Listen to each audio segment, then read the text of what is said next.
people? Surprised that I did hurt people? Are you surprised that reaction, some of the things that you did, hurt people? Yeah, I think I can ask a better question. It's just, where were you when I was a kid, figuring out that 300 million of my ancestors are buried in America? Where were you guys asking those same questions when I was a kid learning about the traumatic events of my familial history and what I'm proud to come from and why I'm proud to stand here and why when I repeat myself that I'm not going to stand down, it has nothing to do with dismissing any other race or group of people. I'm just proud of my heritage and what we've been through. And the fact that this is pinned me against the Jewish community. And I'm here answering questions of whether or not I'm sorry or not on something I didn't create. And it was something I shared. And I'm telling everybody I'm taking responsibility. Then that's where I sit. So, these same questions that you guys ask,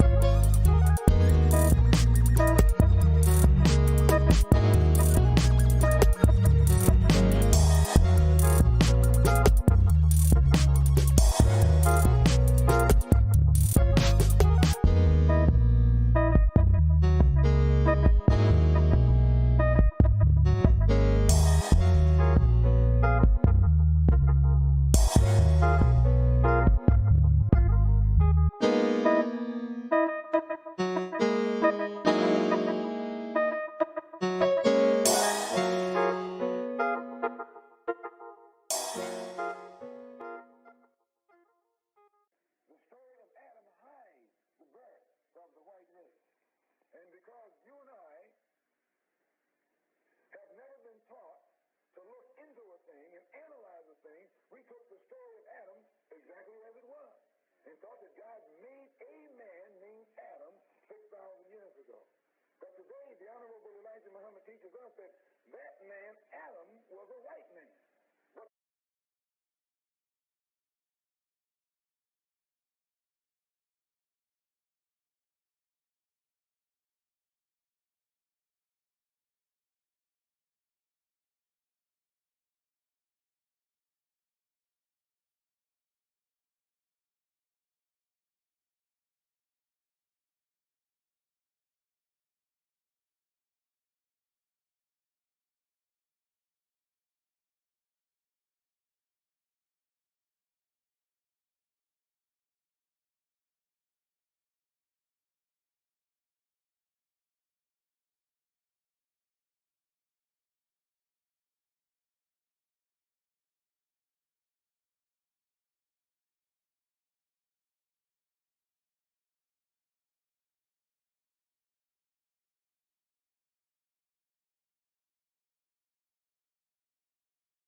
When you start to read these things, you're stunned by it. It's so unexpected, the accounts of what took place. It says, Negroes flee from Forsyth. Enraged white people are driving blacks from county. Drive Negroes from Harrison. Negro residents in panic. If Bob Fancher leaves, there will not be a Negro in Boone County. The only conclusion that you can come to after you look at all this is that blacks feared for their lives and they fled the county. The terror was substantial, and they did not have time, in many cases, to sell their land. And after they left, a lot of them were too afraid to come back to try and negotiate any sale of land. So basically, the land is lost. The forced expulsion of African Americans. I am shocked, yet not completely surprised, that this history has remained hidden for all these years. Elliot Jaspin has been investigating the banishment of blacks in the United States. I was on assignment in Berryville, Arkansas. I finished up an interview and I asked the person, by the way, I've been here for 4 or 5 days now. I haven't seen a single black. Why is that? She says, oh, well, the Klan keeps them out. I decided I'd look at this a little further, and I was curious how many counties in Arkansas were white or virtually all white. So I got census data, and to my amazement, it was about a third. I said, well, what about the rest of the country? And so I expanded it even more. And again, I saw a whole series of all-white counties. In most cases, cleansings typically occurred where there was a relatively small black population. States like Kentucky, northern Georgia, Tennessee, Indiana, Missouri. So, was there one place in your research where, a county where the greatest number of blacks were expelled? Yeah, that clearly is Forsyth County, Georgia. There were 1,098 blacks living there in 1912. Within a matter of months, it had dropped to 30. It's the largest racial cleansing in America that I know of. It's also interesting because of this whole land question. It raises the issue of how do we cure the past in a sense? How do we come to terms with this? What do we do? Forsyth County is a growing suburb of Atlanta. Yet according to the 1980 census, there was only one black living there. And it's a county that remains virtually all white today. We're entering into almost used to be no man's land. If you were a person of color back at the beginning of that bridge years ago, that's where you stopped. I enter into no man's land with Dean Carter, an organizer of a 1987 march to call attention to Forsyth's racial legacy. It was a Brotherhood march celebrating Dr. King's holiday. And to most of us that would march on a Brotherhood march, that was to celebrate the fact that we didn't have any barriers between ethnic groups or otherwise. And Jose Williams called me on the phone. He said, this is Reverend Jose Williams. Mr. Williams proceeded to tell me that he'd walked with Dr. King and said that he wanted to march as long as I could commit to him that it would be nonviolent. Of which I did tell him that it would be nonviolent and I would not raise my hand, not once. He had set a spot on Georgia 985 for us to meet, so we would actually get on the bus with him and come in at one time. So it all started very innocently. It seemed as though there wasn't very much like a civil rights march. It was just an outing. As the bus got to the exit, the bus stopped, and we looked.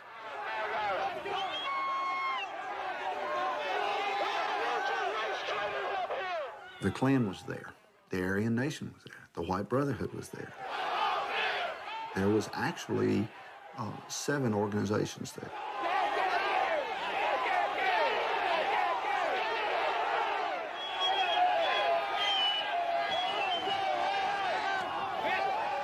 Reverend Williams said, they blocked the bus, we got to get off the bus.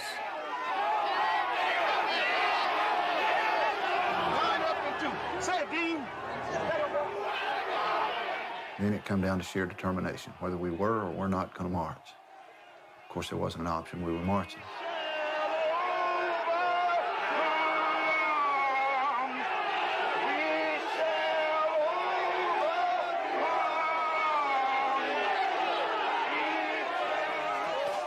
We had reached some kind of abyss where we were not supposed to be.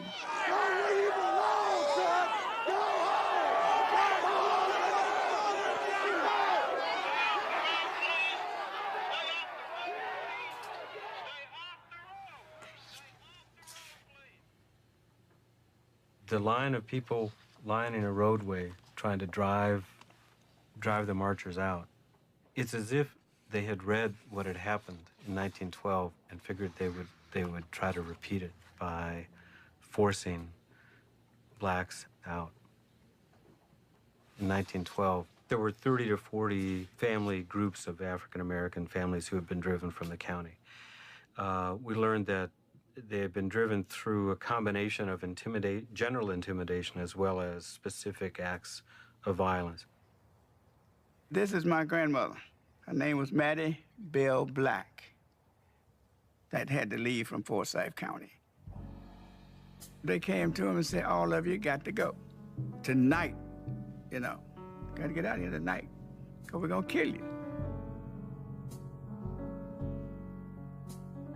My name is Lily Nash. My dad said that every black person had to leave. They had to be gone before 12 o'clock midnight. Everybody. My grandma, she was one of the people who left earlier in the day. This black guy was supposed to have raped this girl. And they lynched him that day. They drug him around. And then that night, they went to the black community and ran everybody out. We were about the last ones to leave, my mother and father. They were trying to stay there till the baby got a month old, but they bombed the side of the house. They burned the side of the house down. Why and who have the right to tell any man that he or she cannot live here? Because it just ain't right. You can't tell me. God gave me that right, too, to live. I just remember Grandma coming in crying, you know? She kept saying she was so hurt. They had never owned nothing before. I don't think she ever got over what happened. They had their farm, they had a house, but they had to leave it. But where is it now? Who got it? I wanted to find the land because before he died, he said, I wish I had the deeds to that land my dad owned. The notion of being driven from the land is the physical fact of what occurred. And so our effort went back to that fact as a way to get some compensation to the families who've been driven out. How you doing? After the march, the governor created this biracial committee, and I was on the committee. That whole issue of land was certainly, I think, at the center of it. I was chosen by the Chamber of Commerce to be on that committee. It gave a forum for our community to say, here's how we perceive this, here's things we can do. And our counterparts had the same opportunity, total freedom of speech and freedom of debate. The African-American descendants of those landowners began to wonder, don't they owe us the land? Can't we at least get the land back? The issues on reparations with land and giving back land, that was virtually a non-starter. Nobody's going to, you're probably going to have a big little agreement on that. We didn't have that. It was recognized at the very outset that it would probably be a futile effort to try to find a statement or a position on all of these various issues on which both sides could agree. In any effort of this nature, it takes time to review and achieve progress. We will see some of that. It may be slow at first. It may take several years to see fruition. And day after day after day, we met. And at the end of that year, we had to turn in a segregated report to the governor, their side and our side, because they would never admit that there was any problem. Never any acknowledgement that the black people would ever even run out of the county.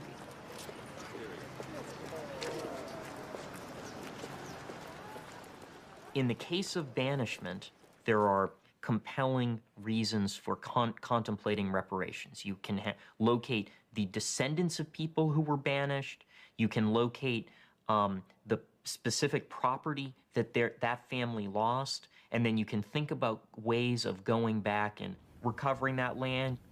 And that, I think, is the impetus for saying we want reparations.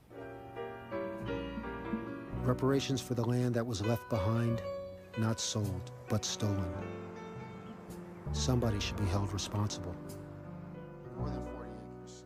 I meet the Strickland family, descendants of African Americans banished from Forsyth County in 1912. My grandmother used to tell us all about the old homestead that was up in Forsyth County, which was strange to us because we always heard that there's no black people in Forsyth County. That's what we were always told. There used to be a saying that we even as young kids heard, you know, don't let the sun go down on you in Forsyth County. How are you? Good. I'm doing fine. My grandmother, Mama, is 95 now. It's just like yesterday sometimes when she talk about it, that she can remember the land that they had there. Oh, you think about the land every once in a while? The land? The land up where the... I'll always think about it. She really hates that they sold it. Even though I think it was under duress because of the pressure of the times and the heat from the, I guess it was racism. The land that She's the one that kept the fire burning inside of us because she would never let it go. And she'd say, I want to go up there and see the old homestead. I kind of started thinking, you know, she mentioned that so much, I want to assist in that. And then we kind of planned a trip up there. I'm surprised to learn that the Stricklands still have a family burial ground in Forsyth. But it's located on white-owned land.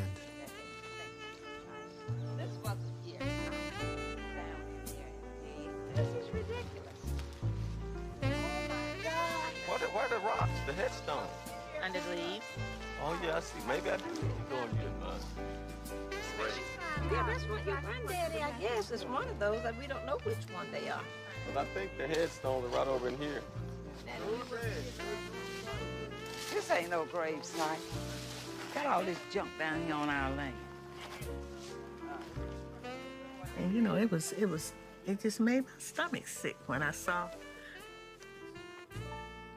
old truck doors and truck axles and just general debris and garbage. Yeah, we did. Their hard work helped build this place, but they didn't count. Throughout the United States, Banishment Cemetery is a reminder of what has been lost. It's tangible evidence of the community that once existed there. It is a monument to the past, right? We think of these often as cities of the dead. There are still African-American inhabitants of these banished communities. Just think this was my granddaddy's land, and it was. 80 acres of it, but there were also around 2,000 acres in all that belonged to different people. But where and who and how it got gone, we don't know. Yeah, and there's one right over here. I don't know, it's a strange thing. It's some feel about it that's real for me. It's like standing where my ancestors stood, you know. There's a piece here from our beginning in this land. Oh God, we thank you for this plot of land we're standing on. And we're just thankful that the stories that our grandmothers and our grandfathers told us, and we're able to come back and see for ourselves the plot of land. Now that we know where it is, we could put a fence around it, go back periodically and keep it clean and make it look like what it is, sacred ground. To us, it's sacred. So.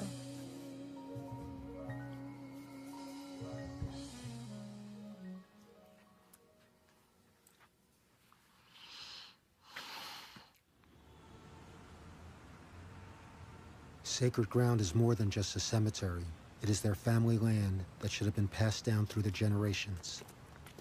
I follow the Stricklands as they search for the deeds to their ancestors' land. We're looking for Strickland's original homesteads. Show you where the older books are. Okay, you're looking by name? We have some names. Morgan Strickland, Jim Strickland. We found out that my granddaddy had a nephew that we didn't know about. We didn't know what happened to his property. I think you should go back to find out when the land was purchased. Oh, there's one right here. See, that's Morgan Strickland. Strickland there. And this is May 14th, 1910. His heirs and assigned all the following described properties. Forsyth County. Known and distinguished by lot number 1012. 37.5 acres, more or less. At the courthouse, I was really concentrating on trying to figure out how the land left Morgan Strickland's hands. Lot 12 or so. We just couldn't figure out how it no longer became his. How would I go about finding out who he actually purchased the land from? You can go from what we know currently and trace it backwards. And when you look up their deeds, it will tell you who they bought it from and work your way back to find out who they got it from and who they got it from. Okay. We saw where the land became owned by other people and sold by other people, but we never found how it was sold. And it was like Morgan owned it one year, and then the next year it was sold by somebody else totally. These are the same books that are back there. What So road this is this? property is 1012, Hope Drive. Yeah, Hope. So these properties are 1012. So You the mean this tax whole records will thing is find out. 1012? Right, Yeah, the whole this thing. square. Wow.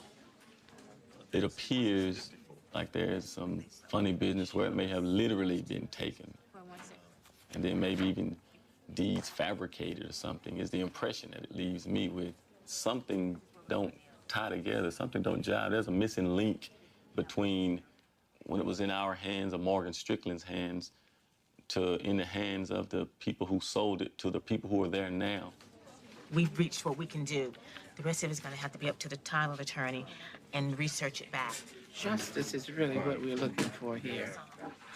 Justice, because somebody took advantage of a situation.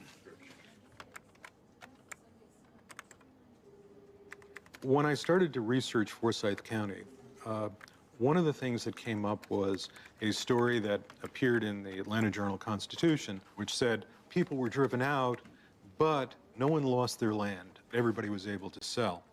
This didn't seem to make sense to me. So what I did was I went through every parcel of black-owned land to see, indeed, what did happen. With the black-owned land in Forsyth County, what you see is a sale from somebody to a black landowner.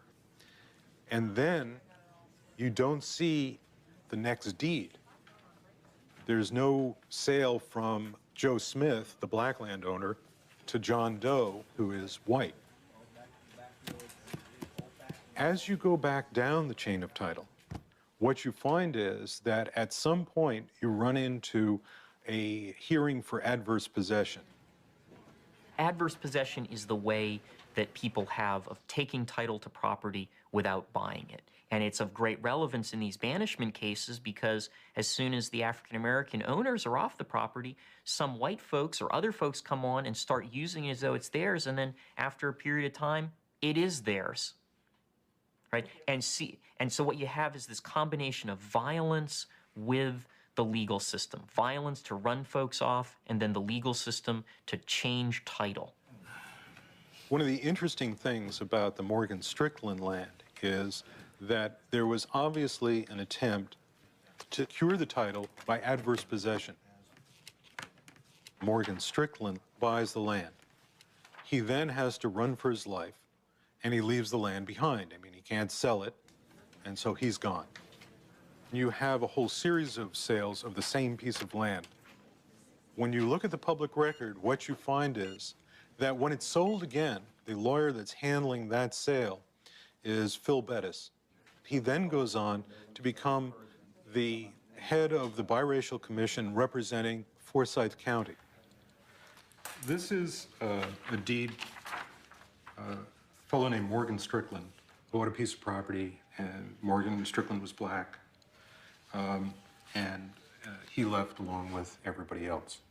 This was of particular interest because when the Hesters bought a lot on lot 1012, you were the title attorney. Mm-hmm. And following it all the way back is this, which basically says the previous guy owned it by adverse possession, which is to say there never was a sale from Strickland to anyone. And this is not the only one. I found half the black-owned land apparently was never sold. Is this sort of an open secret in your community? No. When I'm researching title back 50 years, I don't go back to 1912. That's not on my radar screen to research a title in 2005. I'm talking about 1984, when the Hesters bought their land. Right, I am too. And you did the title search. You went back 50 years. That would have taken in all of these transactions, every one of them.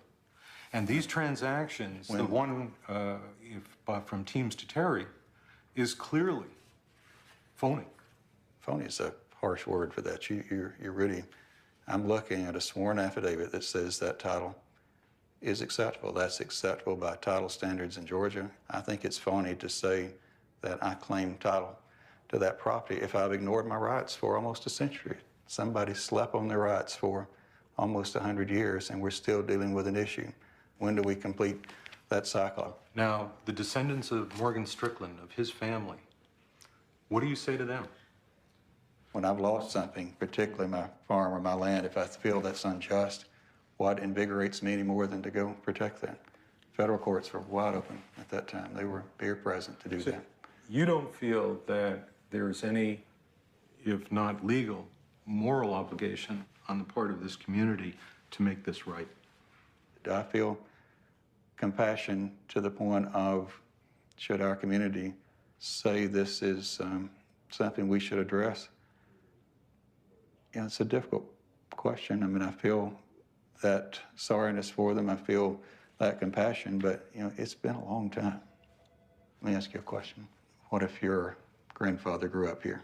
Do you owe reparations because he grew up here? Because of a regional presence, do you think that you're responsible for reparations? Do you think taxpayers should pay? Your report echoes exactly that sentiment, that the black community is not due reparations for land that was lost during this racial cleansing.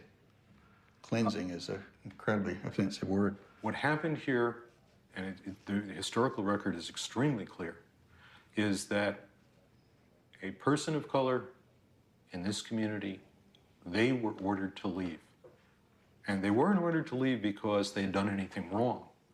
They were ordered to leave because they were black. That is a racial cleansing. I think Phil Bettis embodies the kinds of contradictions and problems that the county itself faces. He has fashioned what is basically a fable of what took place in Forsyth County. And the fable goes that, yes, there were unfortunate things that happened. Yes, some blacks were threatened, but we bought the land from those people who left. And so there really was no injury. And that's a very comforting story. It's not a true story, but it's a comforting story. Whose story is the true story? Who has a right to the land? The whites who live on it now, or the blacks who abandoned it in terror in 1912? I I don't know. One thing is certain, how valuable the property and homes are today.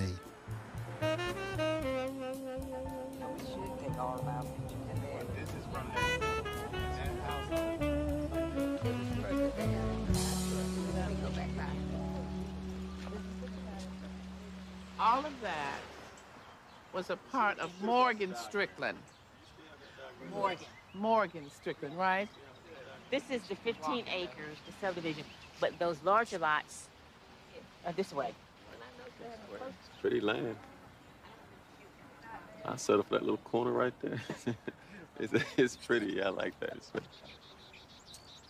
It seemed just on the surface as such an impossible thing to do because it seems the people that are on the property now, they didn't take it. You know, they somehow, as far as they're concerned, the purchase that they made was legitimate. And then, but maybe the ones that sold it to them maybe was the wrongdoer in some way. Would have been great if we would still had something that, you know, our kids and grandkids would be able to hold on to. We don't have anything to, you know, pass down. And that would have been sort of a legacy, like. There would have been a lot of land there and a lot of blacks there had they not did what they did, had they not ran them all out in 1912. You said that it was a shame that they let this property get away. Yeah, well, it is. Would you like we had no choice. I know you didn't. Would you like to live back here again? Yeah, if it fix up, sure. Love it back here. It is pretty. Let's get on down the road. Okay. The loss of land is really devastating for the African American community because it's not something that one can recover easily. Many African Americans have been faced with the obligation in the 20th century to start over once, sometimes twice, sometimes three times, very often as a result of either racial violence or racial discrimination. And being run out of town and losing one's land is one example of that.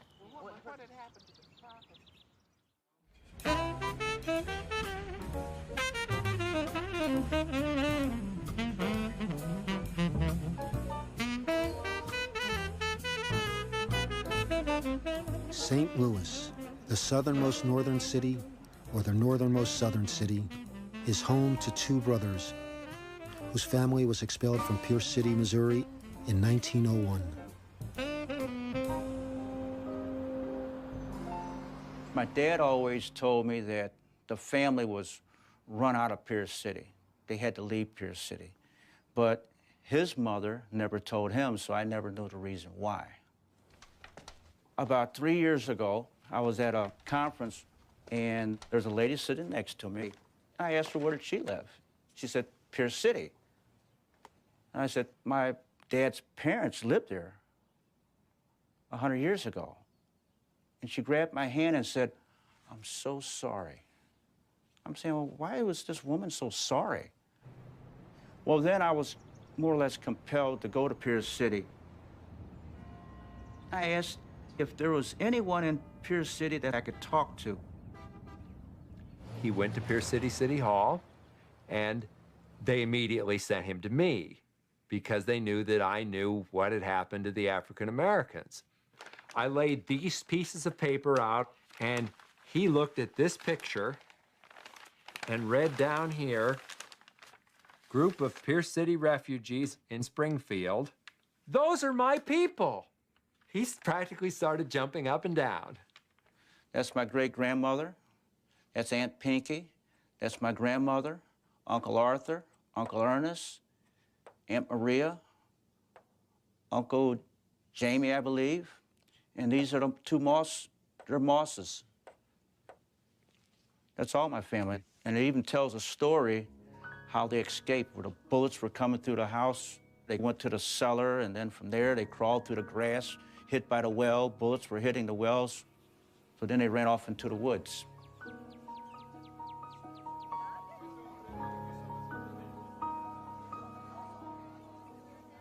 It's hard to imagine the hope that African Americans must have held in their hearts. They come to a place where they can own land. They come to a place where they can go to school.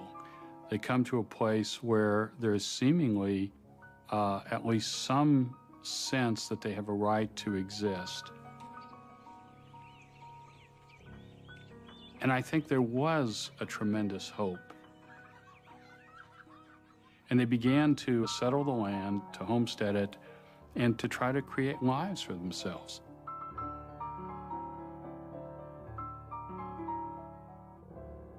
If 1901 had never happened, my family might still be in Pierce City. They owned a 2-room home in Pierce City. They were very religious people. They might still be there.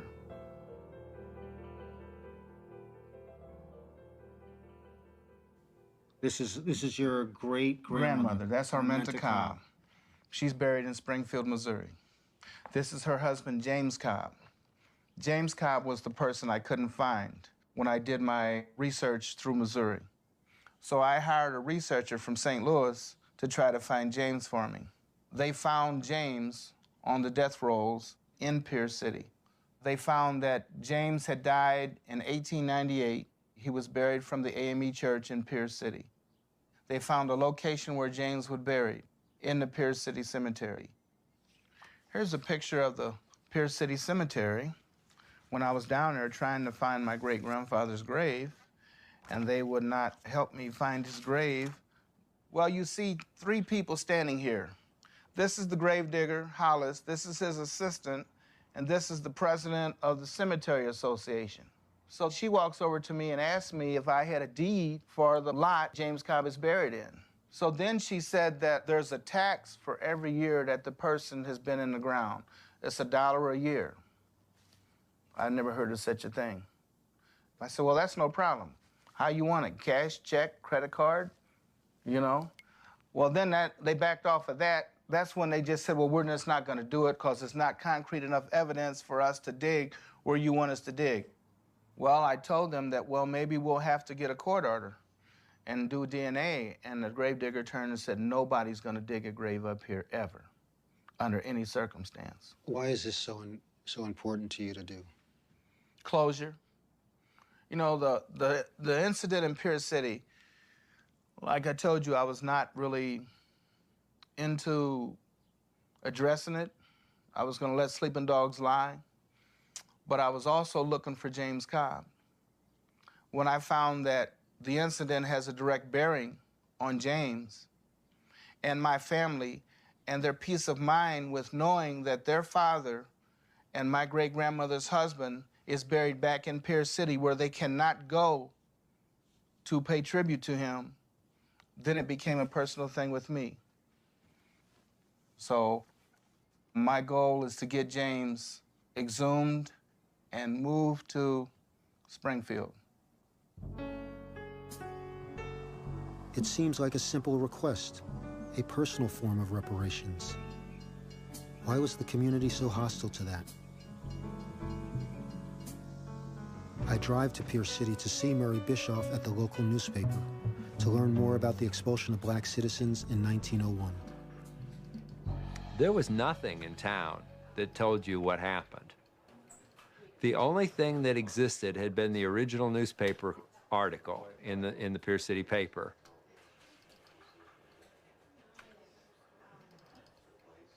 And I read that article, the hair on the back of my neck stood up. I said, what in the world is this? So I crafted together a 3-part story that we ran in 1991 on the 90th anniversary of the event. It was a sensation. And the old-timers in Pierce City were enraged. I had a phone call from one senior citizen who flat out said, let old soldiers lie. That represented a lot of people in Pierce City, how people in Pierce City had been. And it became something that was very much a part of the community's character. When I had moved out here, I didn't know any of this. And I was sitting at my wife's cousin's house one day, And there was a fella visiting there, and he said, you know, I just like it around this part. And I like it around these parts just because there's no niggers. And I found even the best people in town had the N-word in their vocabulary. It was part of their culture. It wasn't necessarily a declaration of hostility, but it was there, and I knew it. I recognized it. It made me uncomfortable. The whole culture of this area evolved out of the eviction of those African Americans from Pierce City. So I'm from New York City, and truthfully, I'd like to know anything that people may have heard about or know about long, long time ago. One of the things that I'm interested in is that what happened in Pierce City in 1901 when the black population was wiped out. Do you know anything about that? There used to be colored people in Pierce City.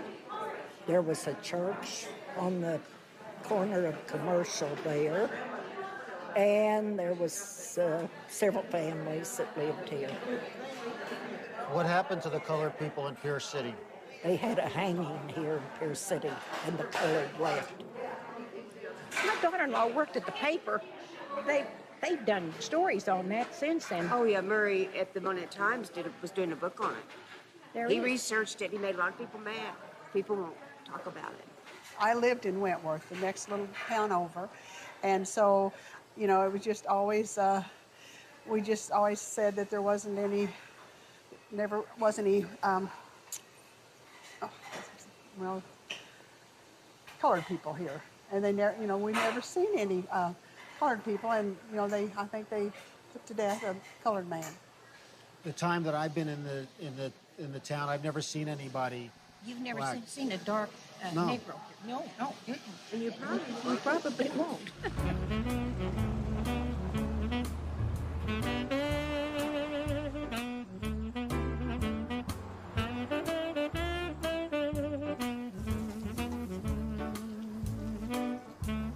Despite the candor of the seniors, I feel the weight of the town's denial of its past. Charles has asked Pierce City to do something it seems unable to do, to take responsibility for its history. My name is Carol Hirsch. I was the first lady mayor in Pierce City. I've lived here all my life. My family was here when it was created.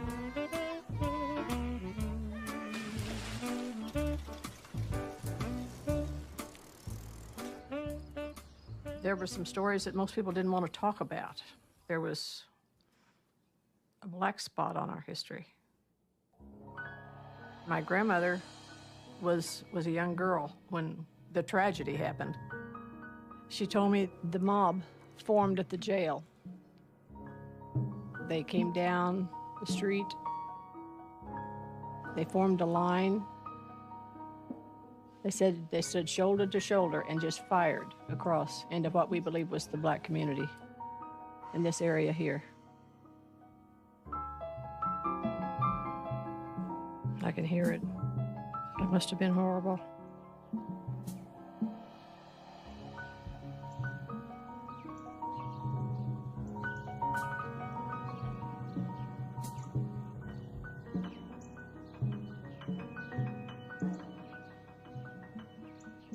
Are their descendants owed something, do you feel?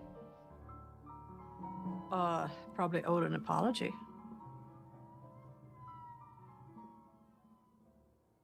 I know that you have been in correspondence with Charles Brown. My understanding is that Mr. Brown wants to remove the remains of his great-grandfather. Yes, he does. Now, I may be mistaken, but I understand when he first came to town, he only wanted to mark his great-great-grandfather's grave. But he had an incident at the cemetery, and through Murray, I found out that it was not a good visit. I think he got really upset, and that's when he decided he wanted to move him. He wanted to move him out of perhaps harm's way. I still feel like there can be a compromise. Come walk with me. Yes, ma'am. What are you thinking? Like my great-grandmother left here in 1901. She left him here and she couldn't come back here. And to know that he's gonna be with her, you know, spiritually. Spiritually. Knowing that he'll be there. Spiritually, he's already with her. Yeah. But you know, if you could help all of us have closure with stones here, and we know there, and then that would be respected, and their names were there, and shoot, we know there, we've met you, I think it would help all of us. Well, you know, the thing about it is that Hazelwood is closer to St. Louis. It's where the other members of the family are. Pierce City is not a place where they would probably want to come. But it's so peaceful here with the wildflowers and the birds. Yeah. And, my parents are buried right over there. You won't find a more peaceful place. They asked me if I would be willing to put a monument near to where he's buried and we have a ceremony. And I said, well, what does that do? You know, I just think that we'll have to come to a meeting of the minds, because we're not the cause of him still being here. You know, we were people that were progressive, educated, so who knows what we'd have done here. We were never given a chance. But that's all behind us now, you know.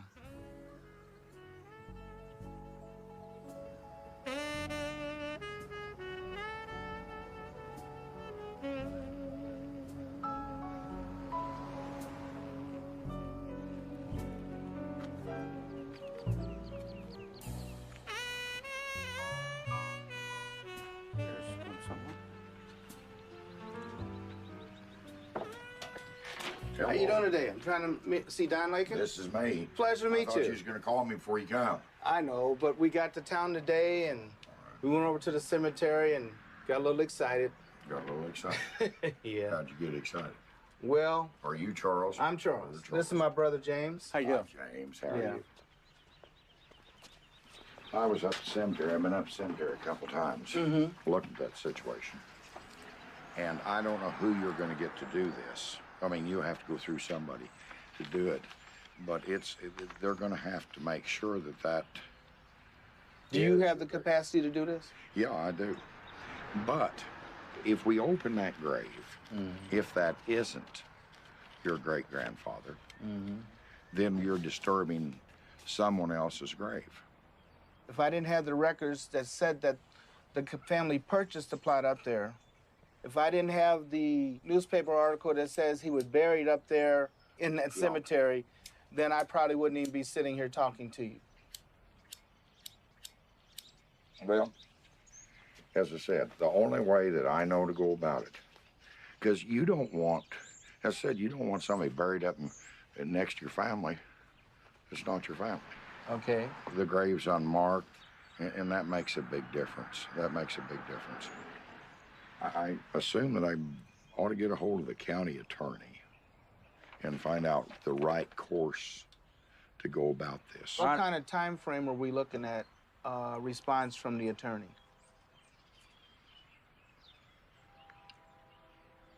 I don't know. That's as truthful as I can be. I know you've heard of what happened here and everything about it. If you were me and you found out about it and it was potentially your family and the rest of your family were not able to come back the year after they were expelled to put a wreath on his grave, when you asked me how I felt when I first came here, that's all I thought about. It hasn't changed inside for you as far as family, as far as your family. And yes, I understand that. This is your copy of the newspaper article. It was in the St. Louis Post-Dispatch. That's our great-grandmother. That's Aunt Pinky. That's our grandmother. It's Uncle Ernest and Uncle Arthur, and those are all cousins. That's yours.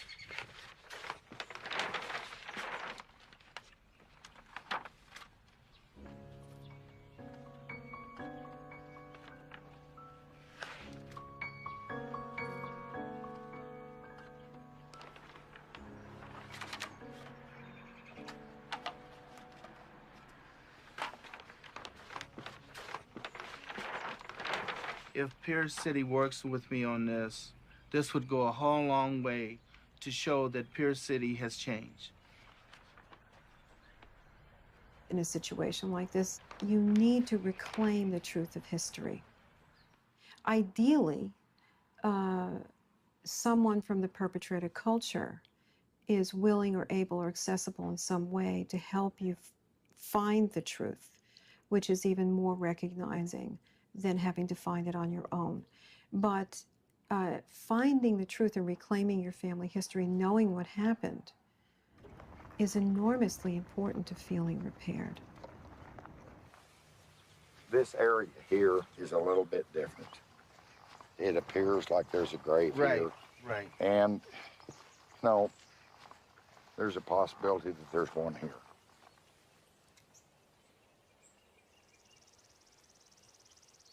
Do you know of anybody else that died at the same time he died that they would have used the lot? No. And really, that's what we wanted when we came down here before. If you scrape this across here, we see the differential, then we know there's a body there. That's what we wanted. Okay. Well, I'll get started and see what I can do. Okay. Is that fair enough? I mean, you know, Yes. I'll help you if I can, Charles. Okay. That's all I can tell you. Okie doke. Thank you. Bye-bye. Do you think that this action that you're doing in some way may contribute to forgiveness? It'll be a very satisfactory thing for them to know that Pierce City is willing to help them do what they want to do, that nobody's against what they want to do. And I don't really think that they ever felt that people would be against what they done anyhow. There don't seem to be that type of gentleman. I think it'd be a closure for them. They don't want to go back, they don't want to come back to Pierce City to decorate their granddad's grave on account of the things that maybe happened to their family in this area over 100 years ago. But there has to be a forgiving area somewhere in there, too.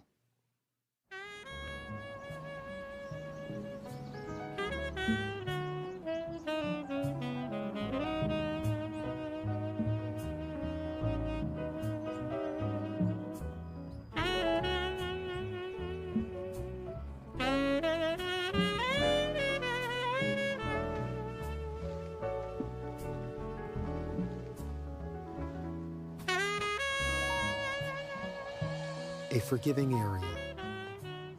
Maybe repair begins in that elusive space where perpetrators and victims find common ground.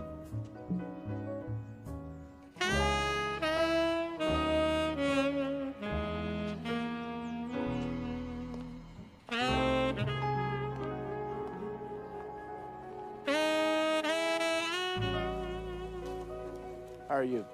Okay. Good. We're going to do this as respectful as we can. Okay. And I want you to understand Oh, that. I understand. But, you know, and I don't know what we're going to get when we get down there. I know.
Yeah. This is fibula, maybe. That's That's Bo. That's Bo. Yeah. That's Bo. How you feel? Feel good? Feel good? Yeah. Feel like you smiled at us and told us this is it. I know Daddy smiled.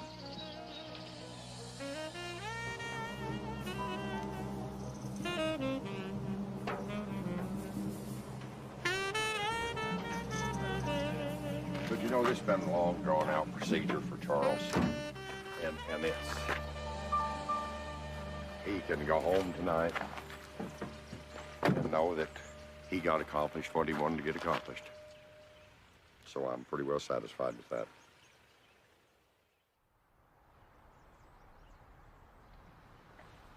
Father, we come here gathered to try to put closure to everything that we found. Heavenly Father, we hope that the Cobb family is at peace now. In your name, amen.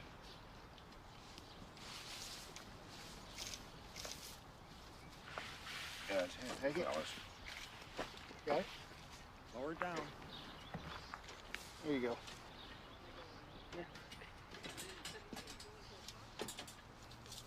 Do you have your bill made out, or are you gonna mail it? No. I'm gonna come over here and let's talk about that. This ain't my everyday run, but if I charge you $750 for everything, is that being fair? What I wanted to tell you is, and I really didn't do this because you're an elected official, and I didn't want you to have any problems with Pierce City, but, you know, my family feels that the best way to have any sort of healing is for Pierce City to actually make some kind of concession for this, to understand what went on, and that we feel that, you know, we were trying to keep the cost down, but our thought was for Pierce City to come forth and pick up the tab for all this. There's a letter that was being mailed to the mayor today, and I really felt bad about not telling you beforehand. But, you know, the person to start all this rolling was you. Yeah. And, you know, I really appreciate that. And I just hope that I don't offend you, you know, and I hope you understand where I'm coming from. Well, I'm gonna have to get my cost of my casket from some place. I understand. You know, and I'm not being, I know. I know, but see, what's going to happen is we'll see what the fallout is, and if things go down, then, you know, I'm an honorable man. We'll do what, you know. I'm fully aware of that. Yeah, like I said, I just didn't want you to be in an awkward situation with anything involved, you know. Well, and I hope you understand my situation, but, so.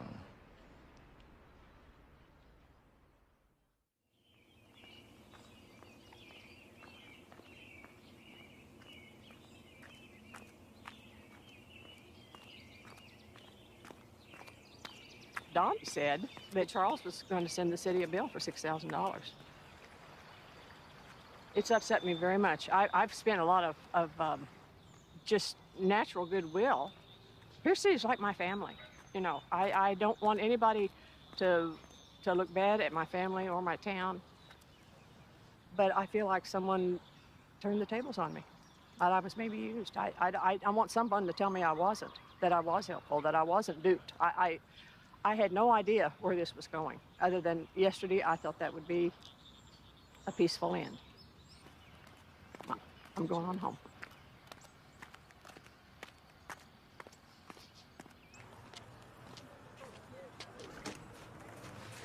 Mark, where should we go with you? Where do you want to go? Anywhere you're comfortable. Your office? I guess what I understood was that he thought this was by having the city pay for the disinterment and so forth, it was a way to kind of bring healing and closure. I guess that's where I parted company with him, because it really is something important. It's something of great gravity, and you don't solve that with a few bucks. That's what we got yesterday with the letter. I didn't think of this in terms of reparations. I thought of it in terms of, you know, money being asked to do what money can't do. No matter what's said, it'll be too little, it'll be too late. Dollars, you know, how do you take a subject that serious and translate it into dollars? Who do you pay? I don't know. I have a radical solution for you. What happens if you put an ad in the newspaper saying that all the descendants of the African Americans that were expelled, thrown out of Pierce City, we will give you your land back. Please come here because we would like to create a vibrant, diverse community. It is a radical solution. It's an interesting solution, and it makes sense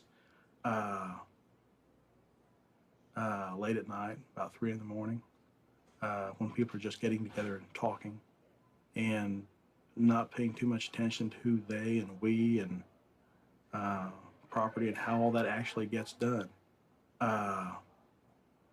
Who do we take that away from? I saw the letter that he sent to the mayor, and I think that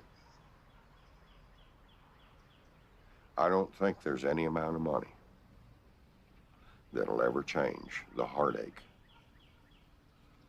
that was caused in 1901 and 1901. I think you could take millions and millions of dollars and it wouldn't change anything. It still would have the same hurt. But what else can be done about it? I mean, as I said, bearing the expenses of it, I don't know. I don't know. And how do you fix it? I mean, there's no way to fix it. There's no way to fix the things that was written in the St. Louis paper. I don't know what the answer is.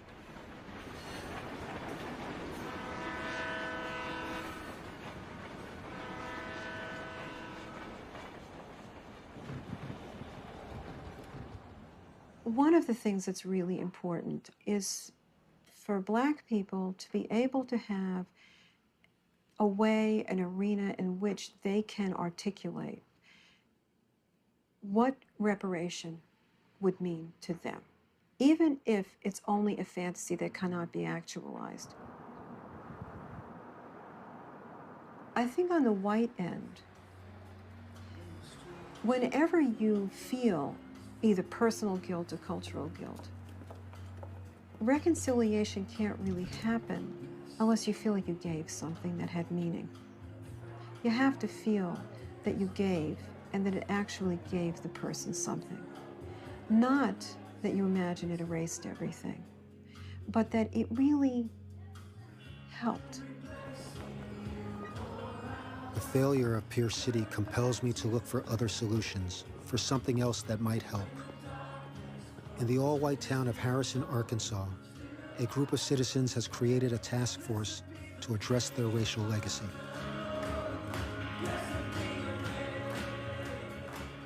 What we've done in Harrison, Arkansas has been voluntary repentance. Nobody forced us to. And also the type of reconciliation we've tried to do has been meet people where their needs are, rather than just a blanket statement for those that who may have been involved or not involved. It's such a broad thing to do reparations. It's like, who do you punish? I mean, it is a lawsuit. It is, they call it awarding damages to people who were wronged or descendants of wrong. Glad to hear this one. All right, let's pray, and then let's just go right into praise and worship. I've been living in Harrison about 11 years. Came here by way of Wimberley, Texas. If you just moved to Harrison, there was nothing in the community to throw any alarms or red flags. It's just a nice, quiet little town. And then this article came out, and for me, that was the first time I ever discovered any of the history of Harrison. I went to work on the 1st of November. A team from a junior high school in Fayetteville had played ball in Harrison. A parent who traveled with the team had been very distressed by the treatment he felt the kids had gotten. We had a very gifted athlete that was Black, and he was subject to racial slurs the whole night. After the game was over, they refused to shake our hands. So we left the field, went to buy the kids a meal before they traveled back to Fayetteville. It was Halloween, and somebody had come in a ghost suit, to get a free sundae, and the kid had thought it was the Klan. The black boy, looked up, was just mortified, scared to death. I saw fear, horror in his eyes. He ran off to the bathroom. I mean, here's a kid who comes over here. Every time he comes here, he's scared that the Klan's going to come and get him. I mean, that's terrible. I hate that. That's where that began to really gnaw at me. Eventually, I published a series of articles in the paper. People got pretty upset. And basically what I heard was, we don't have any racial problem here. Right after I read this article, within 2 or 3 days, the head of the Ku Klux Klan was on TV. He made this comment, "I speak for white Christians in Harrison, Arkansas," and that just antagonized me to say, "No, you don't. You don't speak for me." I began looking to how do we solve this problem? We've got a community of 12,000 people, almost no African Americans, very little diversity, but it's been that way almost 100 years. How do you work with a race that's not there in your community? How do you make reconciliation with somebody who's no longer there? So we first started with ourselves. We started with an acknowledgement of what happened in 1905 and 1909. We had a symbolic washing of each other's feet before the community, and we said a prayer of repentance. So one of the things that we've done is an affirmation of wholeness, that from this point forward, we're not going to allow these things to happen again. Recently, we just gave away a couple of scholarships, and I thought that was fitting that as 100 years later, where blacks were driven out of town, now there's a scholarship given to minority students to aid them in their college and their education to come to Harrison. So it's quite a big reversal. We started out calling it the Aunt Vine Scholarship. Aunt Vine was the last black lady that stayed in Harrison. She didn't leave during the race riots, stayed with the family that she had been with for years. We wrote up her attributes and why we wanted to honor her, and it was a concrete example of what we wanted to connect with our past. Wow, she looks like my great-great-grandma. So how do you feel about this scholarship they gave you then? What do you mean, how do I feel? Well, I mean, I understand that they think that the scholarship is a way that is helping them heal and change their image. I just thought that,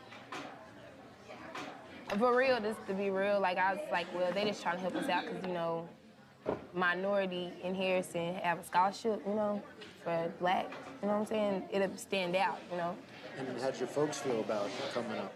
My mom was like, it's a good opportunity. She worried about me, and a lot of people worried about me, because they was like, we don't want nothing to happen to you. I was scared too. A scholarship is a wonderful thing and very important to seed into young people, but it's somehow over there. And it gives you the sense of your own magnanimity and a sense of your own generosity. And that's important for people to recognize that reparations is not a one-shot deal. It's a long-term commitment to re-identifying, to reimagining what your community stands for. And so if you're not prepared to engage in that long-range project, then you may want to do a quick fix.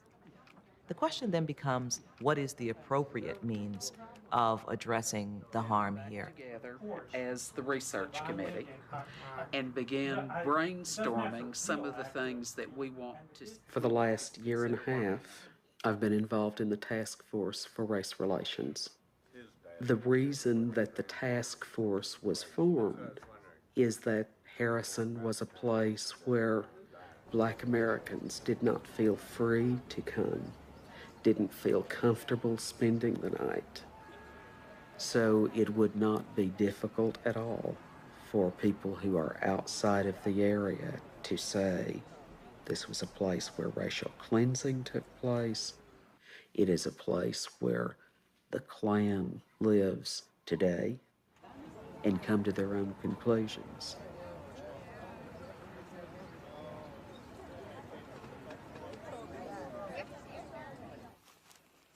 If I moved just over there across the way, would I be welcomed? I wouldn't be happy. Why? It's because I want to preserve our community, our culture. I think I have a heritage that is worth preserving. Burning many crosses these days? It's a cross lighting. Excuse me, you're not burning crosses anymore? It's a cross lighting. It's an old Scottish symbol of a cross embracing the fire of Christ. And the clan simply reenacts this old Scottish tradition. The burning cross, as I would call it, is used as a symbol of terror. I think you're being a little disingenuous when you say that a burning cross is not used to terrorize blacks in the American South. The Klan is an easy target for blame. But are they really the cause of the town's negative image, or a symptom of it?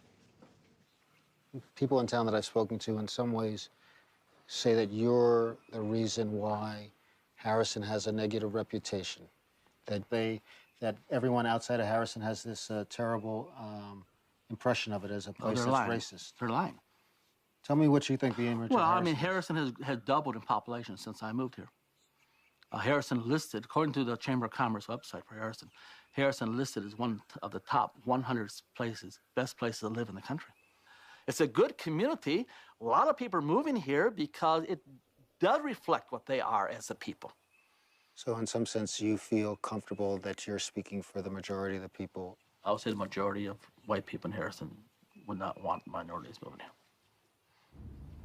People have come here because of what it is, not because of what they think it might be someday.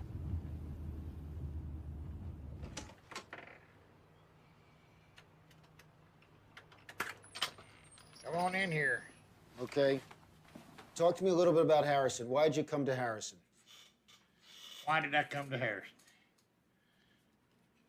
For two reasons. The low cost of living, the low cost of real estate, and probably more importantly than anything else is lack of blacks.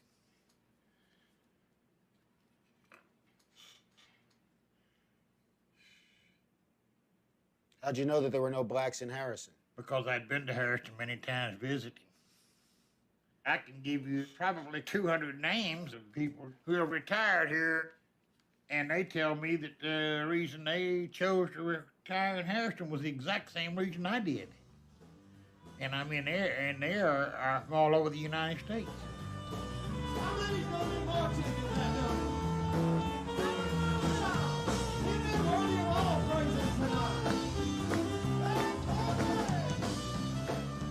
If Bob Scott and Tom Robb are to be believed, Harrison has become a magnet for like-minded people to call home. At the Chamber of Commerce, the public face of the community, I wonder how they represent the town. We are not the same community that we were in 1905 and 1909. And even in those days, it was a small percent of the population that was involved in that. And so while we want to acknowledge that, acknowledge the hurt of that, we know that we have moved past that, and that's not the community that we are today. If you're an all-white community, maybe that says that if you're not white, you're not welcome. The idea of this racist enclave in the hills wasn't what we know ourselves to be today. My concern was if that's the image out there and that's what's being promoted and publicized about your community. I have something that confuses me.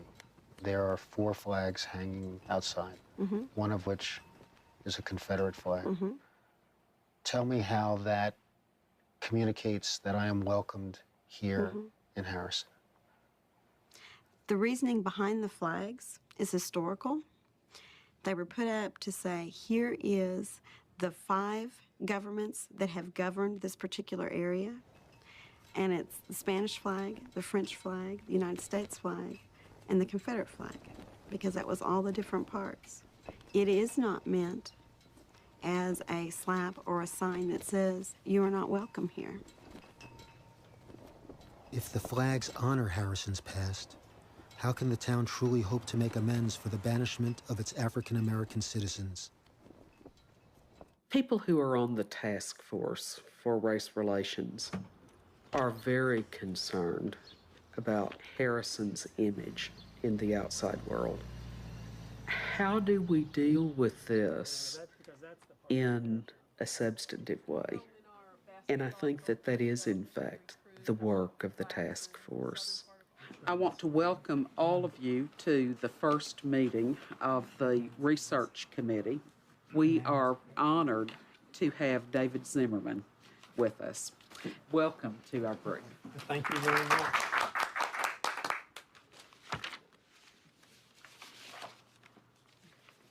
This is a map of Harrison, and marked in all the shaded lots are lots that at one time belonged to black people. Richard Fancher, Joseph Joslin, and George Harrison bought the AME Church. William and Fanny Stinnett, whose son was hanged in 1909, lived right there. Robert Warren and his wife lived there. Elijah Armstrong and his wife and children lived there. Thomas Horton, who was a blacksmith and Aunt Vine's son, lived right there. Aunt Vine lived in a cabin behind the Wilson's house, which was on lots 15 and 17. To me, one of the ironic things about Harrison today is you can walk right to the place where Aunt Vine's house was, and it is in the middle of a public park. But there is nothing in those parks that indicates that a black person ever drew breath in this county, much less lived and died here. My idea is you put up a marker on the square that says something like 250 yards east of here was the center of the African-American community of Harrison, Arkansas, which was destroyed in 2 separate episodes of white mob violence in 1905 and 1909. I think we agree with that statement, but I think it's going to take much more, because I think we've done that. We've said it through National Day of Prayer. We've said it through a very conscious link with an AME church in Helena. We have done it, but you're saying until we do it, something visible. I know that there are people who say, oh, this should be done, that should be done. But to me, the truth is the truth. And the day that you finally stand up in front of everyone and say, this is what happened, is the day that you're free from having to carry it around as a dark secret. And I'm not disagreeing with that. I'm saying it's going to take more than that, I think. Because I have a friend who was minister down in a little bit south of here. And he said that his daughters would not spend the night in Harrison. And I said, why? What is that? What is it that we can't overcome? His comment was, and I quote, it's Tom Robb. No, sir. The Klan is here because they're comfortable here.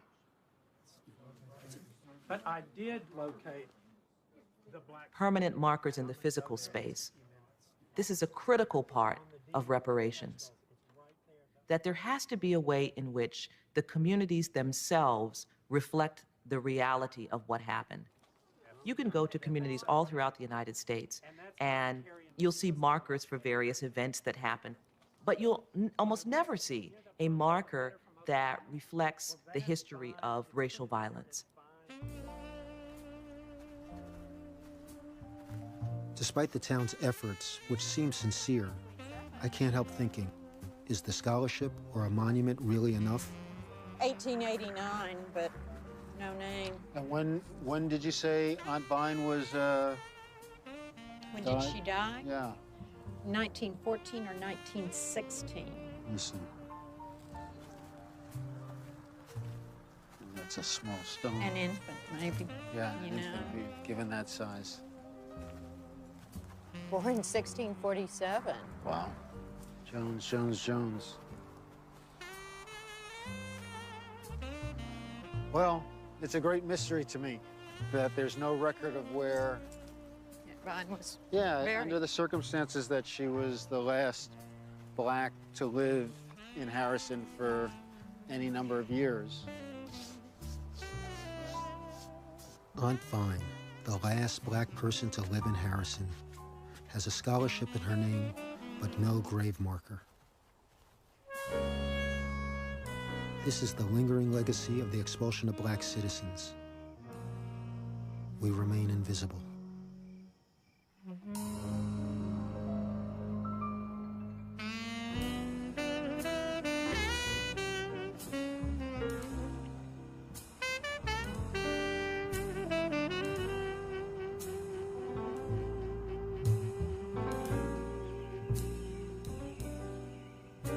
I returned to St. Louis. Did Charles succeed in getting Pierce City to pay for the reburial of his great-grandfather? Why is it so hard to find common ground? You know, when I first started making these rolls, I didn't know how to do it, and everybody in the neighborhood were guinea pigs. Everybody got to try some. While they were bad, once I got good at it, nobody gets any now. So, where are things? The mayor put an article in the Pierce City paper. He did not respect me enough to write me or call me or want a dialogue with me. I'll just read you just a couple lines of what the mayor says. Dear Mr. Brown, I hope you won't mind that I've taken a few days to think about your letter before replying. After all, yours was a serious letter about the most serious of subjects, and I wanted to make sure I did full justice to you and your family's concern. Now, this is a letter in the newspaper. I did also say that I was sorry you asked to be paid, because I think the shock and outrage you rightfully feel at the events of 1901, and which I think any civilized person shares, are only diminished by the suggestion that somehow someone can just open a checkbook in 205. Well, I didn't say just open a checkbook. I said reimburse us for what we put out, and I will come down there and stand before the town and vindicate the town and say this is not a town of 1901.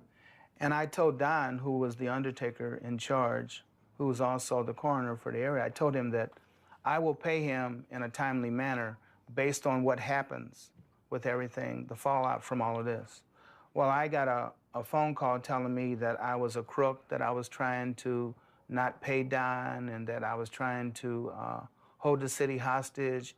So I immediately went and got a cashier's check for the amount that Don wanted, and I paid him.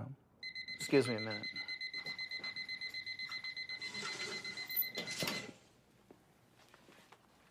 Help me understand why you didn't let anybody know that these were your intentions or desires to begin with, to have them at the very least reimburse you for your costs as a way to bring about healing. I didn't trust them. And the reason I didn't trust them because of the fact that they wanted to hide all this in the past. What did you put on the gravestone? We haven't put a gravestone there yet. We're still waiting. What am I waiting for? I don't know. I guess maybe I'm hoping that Pierce City will come to me and say, we need to address that tombstone. And that way, then they would help us in the healing process.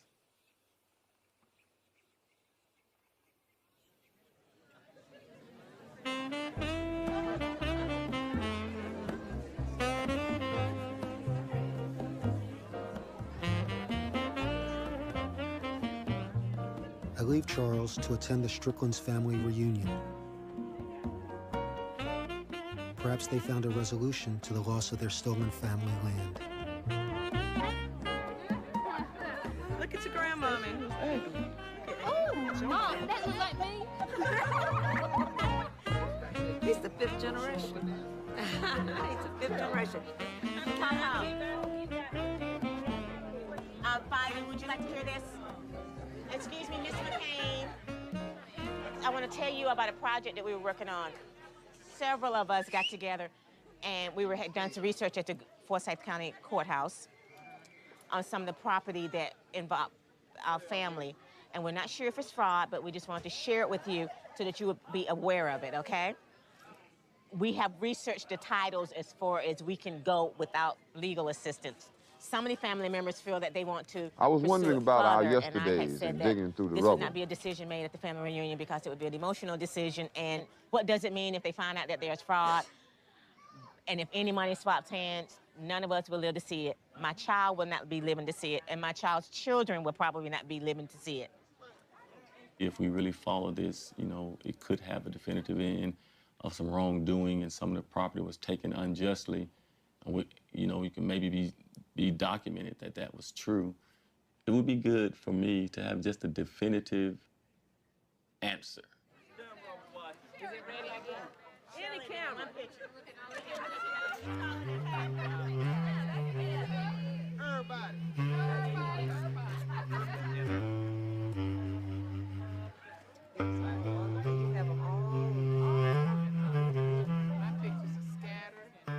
in the formal legal sense, the time had passed for them to bring to court a claim for the expulsion. Our conclusion was that the litigation prospects were not good. But when those violations have happened on such a grand scale, you have to, if you're going to be fair about it, acknowledge that they only happened because it was allowed by the greater society. The issue goes well beyond a legal question. The time has run out for anybody to come forward and say, I have legal claim to this land.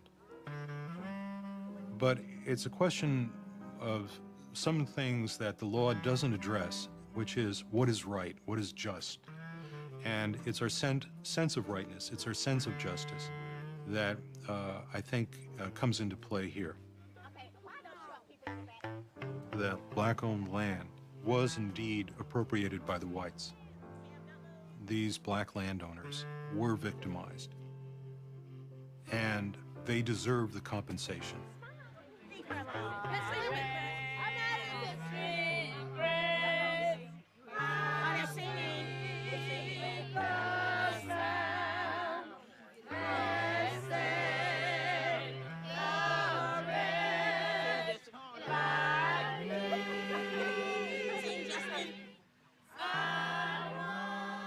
Banishment causes losses of all sorts.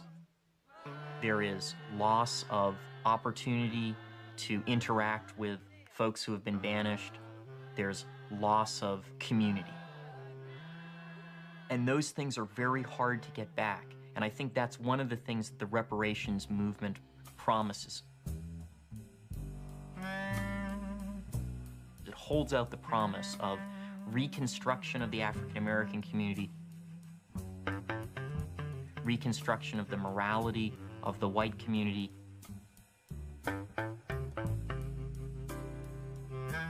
reconstruction of the entire American community.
Time we used to look at them for our history and our culture.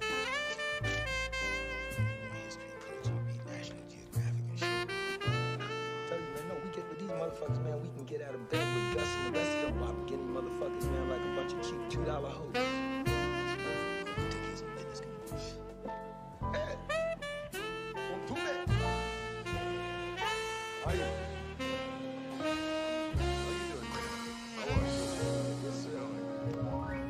My brother, Mello, yeah. It's a pleasure. Told you all about him. Yeah. How you doing? He's what's the deal? What's up? Well, we've been thinking about this, Renatan, and it won't work. We can't work with Takata.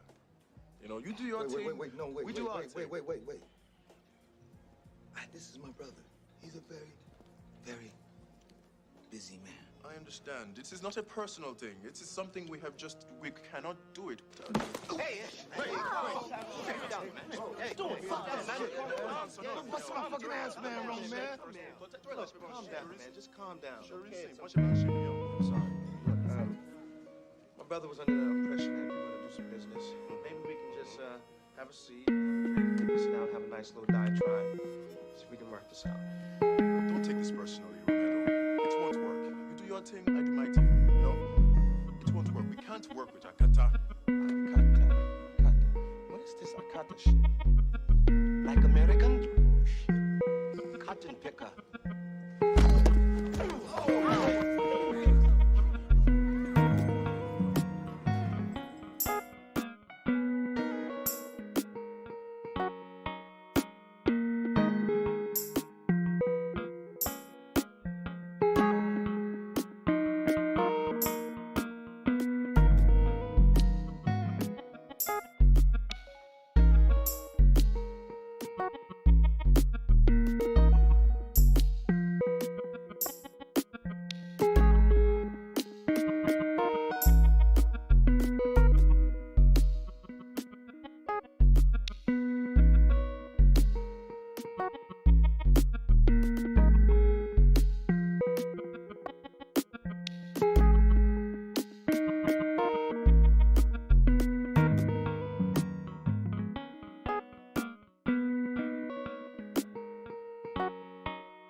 There are injustices in U.S. history never told in history books.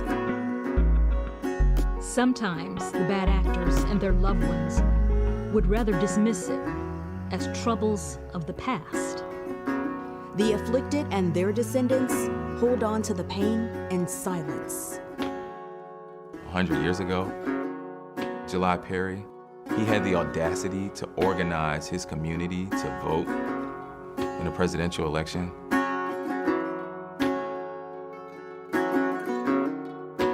July Perry and Mr. Norman knows they were going to vote. And they knew that the whites did not want the blacks to vote. The KKK warned there would be trouble. An untold number of blacks were killed on November 2nd, 1920, and the days that followed. Every home was burned, and when the home was set on fire, if people tried to flee, they were gunned down.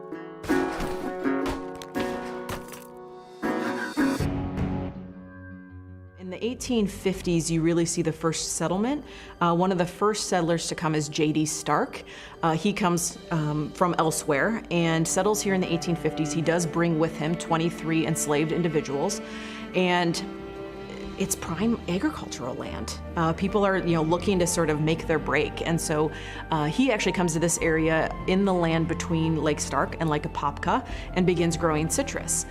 Ocoee of the early 1900s was bursting economically because of its fertile ground in and around Lake Apopka, meaning that many people were moving here from the Carolinas, Georgia. How did blacks start earning a living in an area that was controlled by white families that settled here first? They were working for white employers when it came to agriculture specifically. They just saved, and when they had the opportunity, they started buying property. And you're looking at black families who were working in the Carolinas, picking cotton. As I was told once by my grandmother, you can make more money picking citrus than you could picking cotton, wherein with cotton, you would probably make 40 cents on 100 pounds. So that's a lot of cotton for 40 cents, so that you could pick oranges by the box, sometime 75 cents a box, 50 cents a box. Moses Norman and Valentine Hightower, they came from South Carolina looking basically for better work. Alan Frank's family, the McNeelys, you had the Browns. And then also Jack and Annie Hameter family. Those are the earliest families that we can tell. And who was July Perry? July Perry was a very powerful black man. July Perry lived here and was a businessman, a prosperous individual who would contract laborers to come into West Orange County to harvest the citrus grove. Mose Norman was a friend and neighbor of July Perry's, who was also a labor broker. Mose Norman was a little bit more ostentatious about his wealth. He drove a very nice car. He made no apologies about being successful. In 1920, there was a thriving African American community, almost half of the city of Ocoee, based on the census. What's happening in Florida months leading up to that election day back in 1920? Leading up to that time, black people were becoming equally or more successful than the whites. But I would say there's 3 factors that are really starting to add to this pot. It's like a big boiling cauldron. And what those are start with World War I. Of course, World War I, a lot of young black men go to World War I. And part of the belief was that if we go and we fight for this country, we're proving we're invested. We are here, we're fighting like everybody else. If we come home, maybe there will be better equality. You had the Republicans courting the black vote. Black women during this time, they're the organizers. I mean, they are really starting to say, like, we deserve this, and when our men come home, it's about equality. So you've got all of these different things sort of happening in Florida, and what happens is you start to see a rise in white supremacy and Ku Klux Klan activity specifically throughout the state, trying to essentially quash the votership throughout the state. Who are the characters in or around Ocoee who are trying to rally and encourage blacks to vote in November? The people who are most often cited are Judge John Chaney and W.R. O'Neill.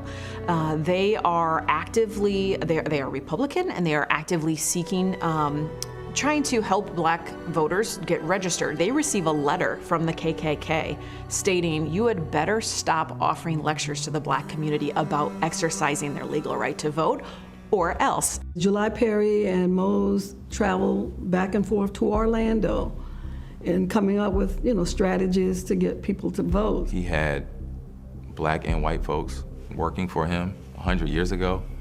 He had the audacity to organize his community to vote in a presidential election. It could change the dynamics of politics, and many blacks would be loyal to the Republican Party because of Abraham Lincoln freeing the slaves. Take us back to that day, November 2nd, 1920, and just tell us how that day started. Oh, excitement, especially for those who had paid their poll taxes. It's the big day. We're going to finally be able to vote. They had a system set up where there would be a screen in downtown Orlando. That screen was used to update people about the election results. In the case of the massacre, it was also used as a call to arms to bring white, able-bodied men in order to assist with what they called the riot. We know that just days before there had been a large Ku Klux Klan march through Orlando. 200 to 500 people is the estimate, and the sentiment, of course, was you had better not try to vote if you are black and living in this area. So initially when Mose Norman goes to vote, there's some dispute about whether he initially brought a gun or brought one later. But he is refused. At that point, he goes to see Judge Cheney, who had assisted him and others in registering to vote. Judge Cheney was like a savior. He was a man of great standards and stature. I don't think he's been acknowledged enough for his role, his sacrifices. And he says to Mose Norman, you go back over to there, and you all gonna vote. You're gonna vote today. You're gonna vote. You paid your poll tax. What are they talking about? Go back. He gets into a fight or scuffle, and I think he's struck upside the head, so he's heading out of Dodge now. He goes by and says to July, hey man, I'm out of here, I'm gone. And then later on, a posse, and then later a larger mob went there. The posse included Clyde Pounds, Sam Salisbury, and at some point, Frank Gordon. Clyde Pounds is someone who a lot of sources say deputized the posse. Former Mayor Lester Dabb's thesis said it was not Clyde Pounds, but instead Frank Gordon who led the posse. It transformed what would have otherwise been a rogue group of angry people into really a government actor. Locally and in Ocoee, in Orange County, a lot of the local politicians and the law enforcement were members of the KKK. And what happens at Perry's house? All hell break loose. Lieutenant Sam Salisbury goes there and with the posse, and they tell him they're looking for Mose Norman. And what he told his daughter, who was 19, Caritha at the time, he said, look, honey, Look at me, honey. It's not time to panic. Listen to me, honey. I am not going to make it. I'm not going to make it. Get your mother and your little brothers, and you get out of here. You go as fast as you can, as far as you can. Because I am not going to make it.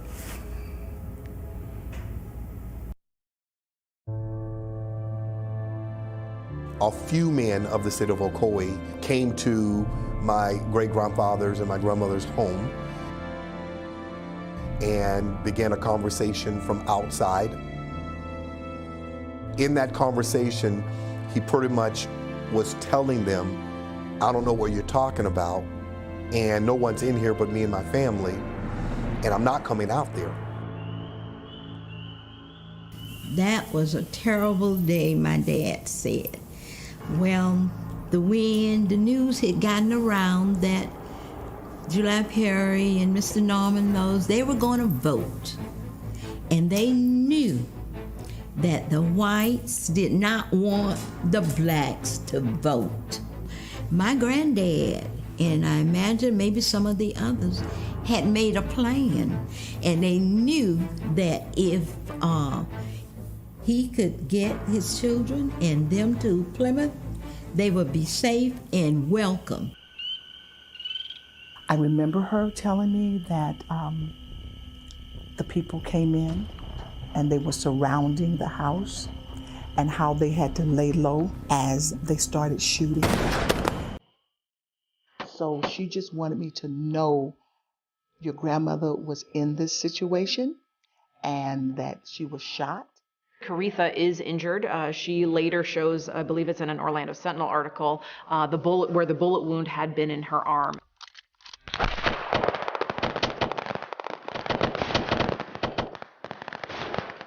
She said there was so much gunfire, you could see the tracers of the bullets flying through the house, just one side to another. They were all heading toward, I guess, the back of the house or toward a door. And she said this door had a cat hole in it. And she said it was large enough for people to, of their size to be able to crawl in and crawl out. While on the inside, she was absolutely distraught and she was terrified, And yet, at the same time, she said courage was kicking in at the same time. Necessity, survival. I get emotional about it because they had to run. And my dad, one of the brothers, was a paraplegic. So my dad had to carry him on his back. They had to go into the swampy area out around Lake Apopka. So I'm assuming it must have been dusk or evening or toward, night. And she said a beam of light from the moon shined on this field. She knew that it was a sign from God. And they all got on their stomachs and they began to crawl. She said we could see the feet, the boots, the shoes of people from the township that were shooting into the house and shooting their father. She had never seen her father again. And did not know really at that time what had happened. He manages to escape in the crossfire and hide in a sugarcane patch outside of his home with his arm blown away, and at some point his leg became broken as well. He's either transported to the jail or he is taken directly to be dragged behind a truck to Orlando. Whenever he is taken to Orlando, he's taken outside the home of Judge Cheney, which later became a country club.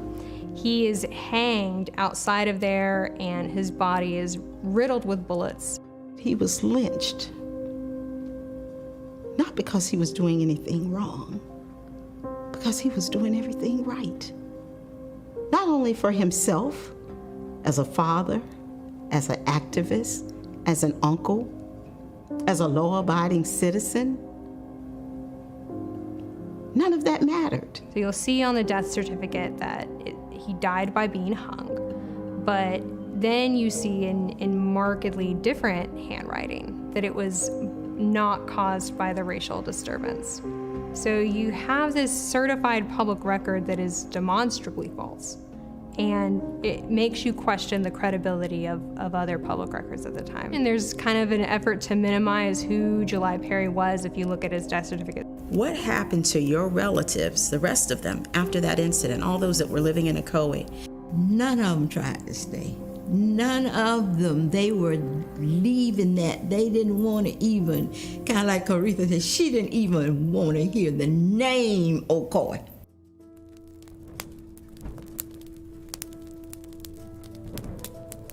And those who did not run out of Ocoee and remained in their homes were cremated in the homes because the homes were set afire. But before that, this had been a thriving community with African Americans who lived there, and when they ran, they left behind their dead. And the dead bodies were in the cemetery. So I've taken all of the individuals listed in the 1920 census and I'm doing their genealogy forward. What that means is I'm trying to find them. We have found people who've gone to Conway, to Apopka, to a lot of individuals went to Hillsborough County and Tampa area, Fort Lauderdale. And some members of the mob were killed. That is another question that has yet to be decided. How many people actually actually died in the Ocoee massacre. And depending on who you talk with, the number ranges from 3 to 60. So the initial investigation would have been Walter White's investigation. He was a white passing NAACP secretary. So he went in and was able to blend in with the community and really get the white community to tell him what probably really happened. They were really proud of what happened. They were telling him about how they were taking home body parts as souvenirs. The NAACP then wrote to the Department of Justice pleading with them to investigate. They found that no one's constitutional rights were violated and no one was deprived of the right to vote.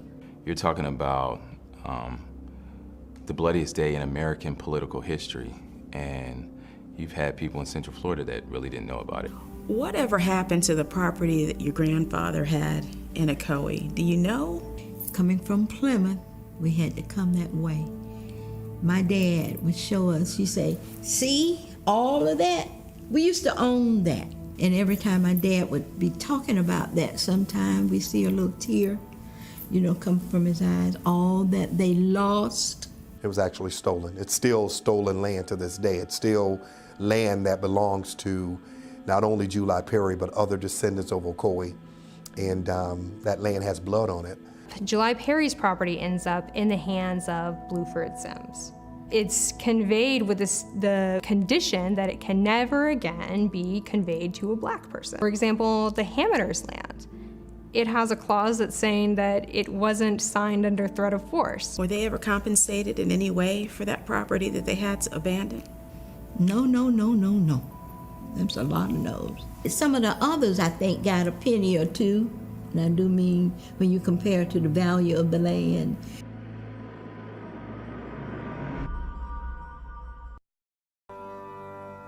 My name is Marcy Bodyford, and my mom moved to Ocoee in 1977 when I was in the first grade. We would just be driving down the street and they would be calling us all kind of and I told them don't say nothing, just ignore them.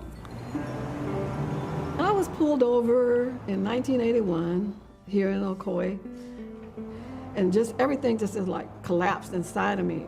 Everything came back to all the fears we were told, and we weren't told why. We just figured because nobody lived here at that time but white people, that we shouldn't be in Ocoee after sundown. Bottles were thrown in our windows while we slept. Beer bottles while we slept at night. Mm-hmm. And by the grace of God, we never woke up, because if we would have been scared to death. What did you know about the home or the home that you were going to buy or build in Ocoee at the time? Everybody was trying to talk me out of, what happened. I never even heard what happened. I didn't start hearing about it till a little later in life. I mean, I did hear that there was hangings, but I didn't know the reason for the hangings. Were you one of the only black students at school besides your siblings? There was probably three more families that moved over the course of me being from first grade to sixth grade. I also had one of my teachers tell me that, we were the first black students that he ever had, and, he said he learned a lot from us. But they didn't send their kids to school. They took them to a Popka school because we already knew it was dangerous. The street that I grew up on, it was amazing. During that time, we had 3 different cultures of Spanish. We had 2 families from Guyana, so it was just mainly the people that, lived in Ocoee and grew up in Ocoee, that was from Ocoee, that, had a lot of racist, attitudes or whatever. So once they got to know us and know that, okay, we're not bad people, our life began to change for the better. So I felt like we paved the way to make a change in Ocoee so that black people would be more accepted. 1994, actually, we started looking for another place to live. So I'm excited, and I run home, and I say, honey, guess what? I found our house. It's in Ocoee. And she looked at me without batting an eyelash and said, no, we're not. And I was like, maybe you didn't hear me. Same house, $50,000 less, Why not? My grandfather would always alert me about Ocoee. You can't go anywhere near Ocoee. You can't drive by, you certainly can't be there after dark. You just can't go to Ocoee. I really didn't know the reason why until later, but I knew that he told me that black people were not allowed there. So he really put the fear of God in me, you could be hung, you could be killed. We moved to Ocoee in 1997. The parents and the families, we just tried to figure out how to exist and how to live. We lived in Ocoee, but we didn't necessarily shop in Ocoee or go to schools in Ocoee. So then once you bought the home, once you were living here, did that change? Did you get any additional reaction from people? And I mentioned to a couple of friends that I went in Walmart and they were staring. And she said, yeah, you live in Ocoee. And I said, yeah, I live in Ocoee. And she said, that's why they're staring, because you're in Ocoee and you're black. And I thought, no, that's not why they're staring. And so I really brushed that off. And then the next thing was our neighbors moved. I just thought, wow, this is like a little mini paradise. And then about a week after I got here, I heard JoJo on the radio say, that reminds me of the massacre in Ocoee. And I thought, did she say Ocoee? And so then I went about trying to figure out what she was talking about. What did you learn about the massacre in school? Nothing. Nothing at all? No. There was no curriculum on the Ocoee massacre at Ocoee Middle or Ocoee High School. I was filling out my FAFSA for financial aid because I had applied for colleges, and I got to the question where it asks, are you a descendant of Rosewood? I didn't know what that was, so I asked my mom, and that's how I saw the Ocoee massacre, from doing a internet search on Rosewood.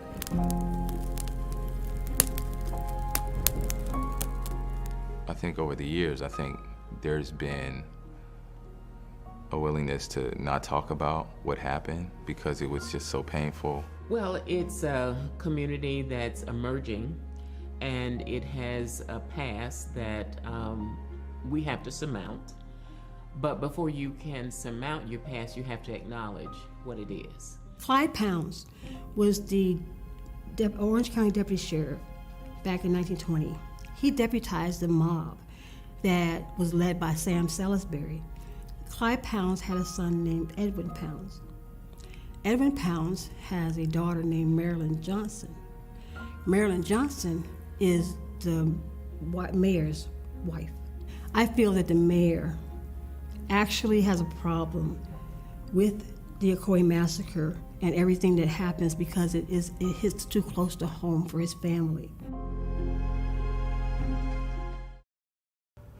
In 1969, former Ocoee Mayor Lester Dabbs published a report with an accounting of the massacre that started on November 2, 1920.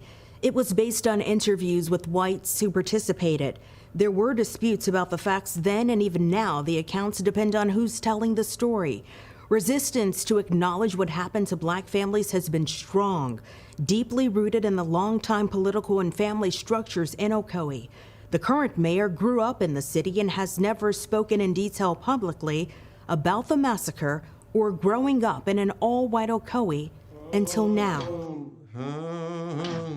I'm the mayor of the city of Ocoee, Florida.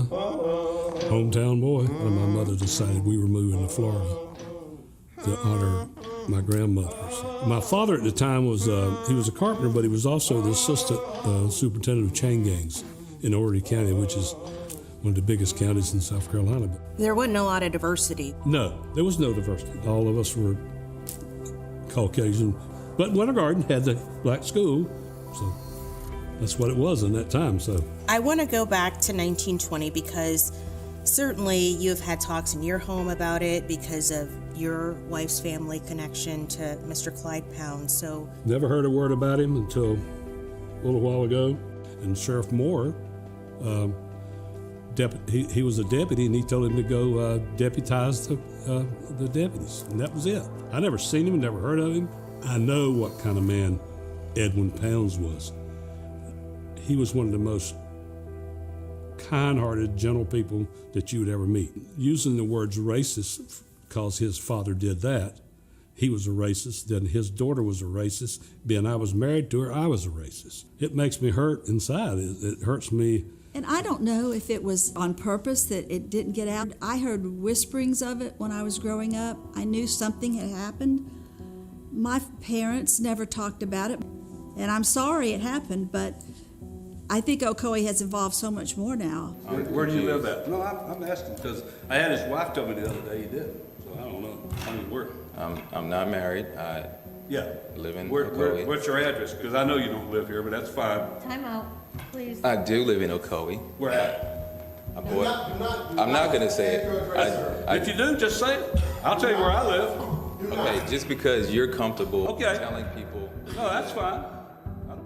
Do you think that connection at all has made it difficult for you sometimes to talk about 1920 because of?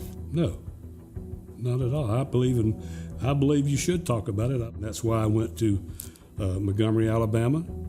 That's why I went to Selma, Alabama. That's why I got on the university board to help work on this, to help move it to where we get to where we are today. You know, there are people who are going to see this and say, I don't believe that he... I can take you to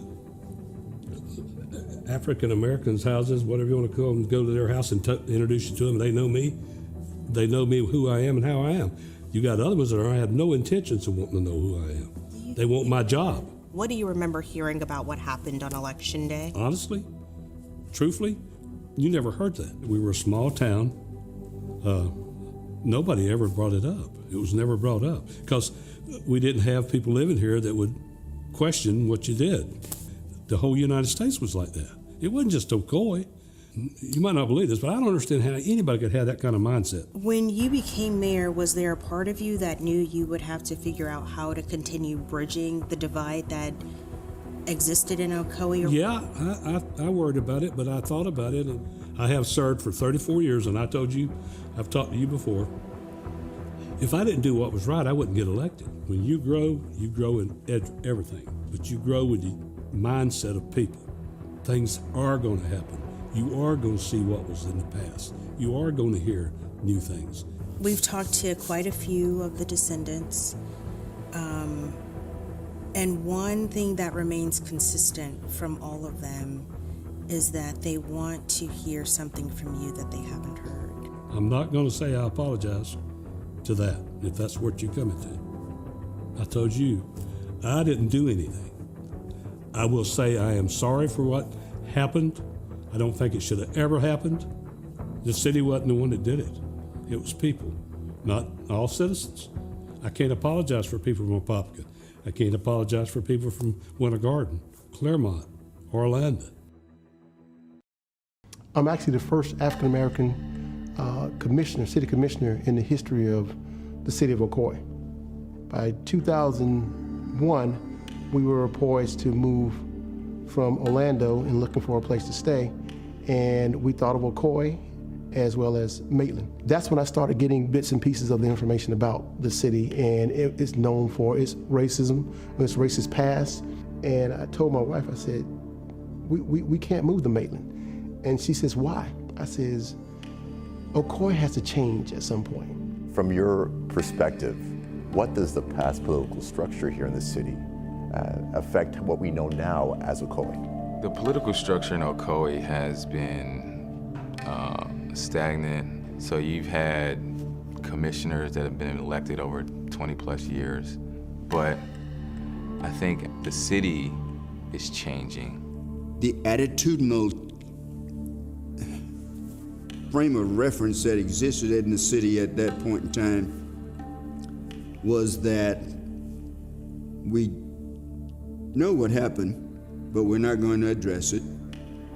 We've got too many residual effects that could grow out of it, because at that point in time there were still relatives of people who had been involved.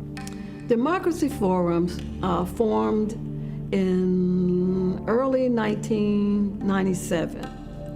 And the founder of our group, Curtis Michelson, had helped a young man by the name of Otis McCaster get the job here in Ocoee at the radio station. Otis said for 3 consecutive nights that he worked in Ocoee, he was followed by a policeman. So Otis said after the 3rd night, he says, I'm not going back to Ocoee. He said, Ocoee is not a place for a brother. So Curtis Michelson becomes very curious as to why he said Ocoee is not a place for a brother. And that launched the organizing of Democracy Forum. The city manager was a gentleman named Ellis Shapiro. He's since passed away, but Mr. Shapiro somehow sent a message to me that they were interested in forming a racial reconciliation task force. Essentially what the white people on the task force said to us is that they literally said these words, you need to let sleeping dogs lie, which we were okay until outside agitators came in and started stirring up trouble.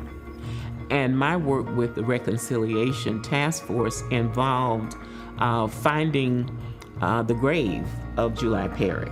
Now remember what his contributions had been and the role that he played in the city of Ocoee, and he lies in an unmarked pauper's grave. Things that are painful are things that people would many times not want to dwell on. I do know that there are many people who said that it just did not happen.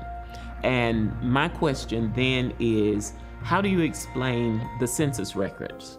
After becoming a member of the Human Relations Diversity Board, it had not settled in my heart, in my conscience, that an entire population of African Americans had been deprived of their lives, their lands. The mission of the board at that point in time was to be a go-between the community and the city government. The board was superficial. I think that attitude prevailed probably until 2018. We did MLK. We did Black History celebration. And other than that, we had no other outreach into the community. We have to own up to our past. We have to truly honor our past without any politics being involved. Get rid of the stigmatisms of old Ocoee versus new Ocoee. And I think that once those things start to happen, we'll start to change the stigmatisms of racism that we've dealt with for so long, for 100 years.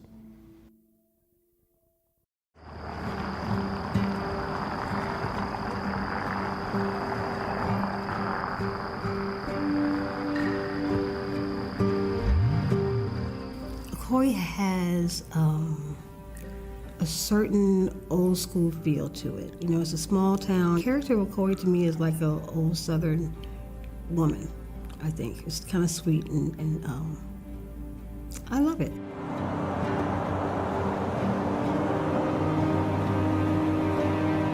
I see a city that's emerging and thriving. I love the streetscape and the quaint homes, and it's very peaceful, very quiet.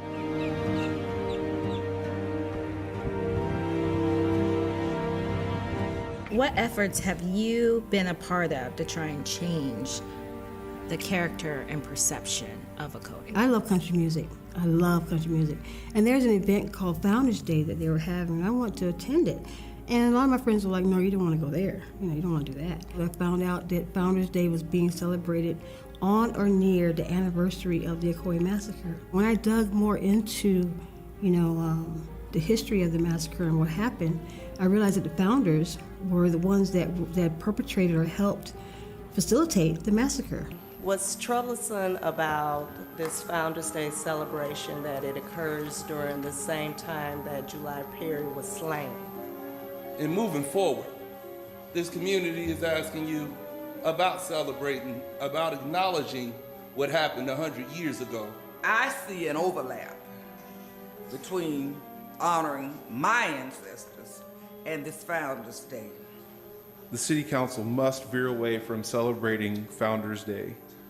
Founders, which are individuals who not only betrayed our federal government, but fought to uphold an economy based upon slavery based on people because of the color of their skin. In 26 years, we'd only had it on November the 2nd, 2 times. 2 times. So they started this big war about because we were having it in November, on November the 2nd. So I moved it last year to October. So I moved it again. Then I changed the name. We're going to call it the Ocoee Music Festival. But that don't make them happy either. What are some of the landmarks that remind you of the city's past? There is an area that's enclosed that used to be the Black Cemetery. And that's one of the first interactions that I had with people in Ocoee when a developer wanted to build homes. And we were told, well, this really is not a cemetery because there are no headstones. And then later, the headstones were discovered in someone's garage. We made steps to try to put a marker there, and I think I just saw something recently. They have a bench there, and it's hard for me to even visit because when we started that process, it was all weeds and trees, and it was just horrible how it was being treated. When you look at the cemetery that was considered for whites at that time, everything was perfect. Why should we have Blueford Sims, road? He ran an ad in the Sentinel, saying, beautiful land for sale from the Negroes who recently left. Come see me to buy it. Why can't we have a Mose Norman Road? Why can't we have a Vincent Hightower? Why can't we have a Hickey? And why can't we have these people named in our city as opposed to Blueford Sims, who was the one that was selling the land? It represents somebody who helped cause the people of African descent to leave the community. So no, he shouldn't be revered. You can't erase all history, but you should acknowledge it in the right way. Why was the July Perry Foundation formed? To bring honor and awareness to the legacy of July Perry and the Ocoee Massacre. We want to preserve that legacy in a way that was truly honorable of the victims of the Ocoee Massacre. I think that we need to just talk about it honestly. I had a bill that would provide reparations to the descendants of Ocoee. That was met with some resistance in the legislature. But when you're talking about a situation where land was stolen and violence was inflicted on people, they were run out of their homes, and then land was illegally transferred with the help of government entities, I think you have to talk about repairing people financially. Walk us through the process of drafting that legislation, getting it to where you got it to. My intent was to memorialize this event. That's why I had naming opportunities where schools would be named after people that were killed in the massacre, but also there was an education component. I believe not enough people know about July Perry's story. No, my kids were never taught that, and they both went to Ocoee Middle School and Ocoee High School. And so I think that's important, because just like other things in history, this is something you need to know so you know how to move forward and not step back again and know what had happened. I felt a great sense of duty to pass this bill. I felt like it was bigger than me. Can you take us even deeper behind the scenes to some more of those conversations? I had a conversation with a leader in the Senate who told me that they supported the education portion of this bill, but they would, in no uncertain terms, financially repair the victims of the Ocoee Massacre. That part was dead on arrival. Describe the resistance that you faced. In the House, it did not have any movement at all. But a Holocaust education bill sailed through the House and the Senate. And I think that it just speaks to the priority of the legislature, of us as Americans, and how we view African American history compared to other histories. One of the things that I did in the last legislative session was to introduce a bill to name a portion of Silver Star Road, the portion that comes through Ocoee. It will now be the Julius July Perry Memorial Highway. It's a beginning and it's an acknowledgement. By no means will make those families whole, because when their ancestors left, they left behind land, just as they left behind the bodies of people in this graveyard that I talk about. And what happened to the land that they would have inherited? And home ownership and land builds generational wealth.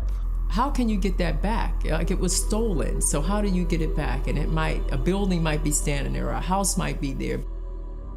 I plan to continue to push for reparations. I think it's important, and we've done it before with Rosewood. I see a city that I still enjoy living in, but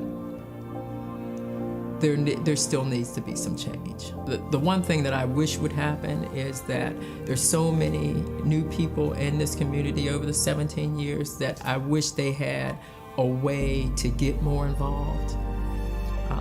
And there are ways, but I wish we could let them all know, get involved so that we can make changes. Know that this is what has happened, but what ideas do you have to make this a better community? Well, I'm hopeful that people will come together. Even now, there are some divisions that I think need to be broken down so that people can come together and be proud of the fact that they live in Ocoee. Me as a Black person, my ancestors, everybody before me, we've been trying to fight and say the same thing a million times. It's time for the people that were the oppressors, that were associated to the oppressors, to make a stand and say, this is gonna stop. 100 years later, Ocoee is healing, largely because of the groundwork laid decades ago. Some of what you heard mirrors the discord we see in our country today. Racism and oppression weren't just a problem in Ocoee, but across the country. The hope is that as we learn more about our history, we do our part to make sure it isn't repeated. We interviewed more than 24 people to tell this story of the Ocoee Massacre. Oral history was critical because documentation is scarce, and what's available is subjective depending on the writer's views. In the Ocoee podcast, you'll hear untold portions of this story and details about how it all came together.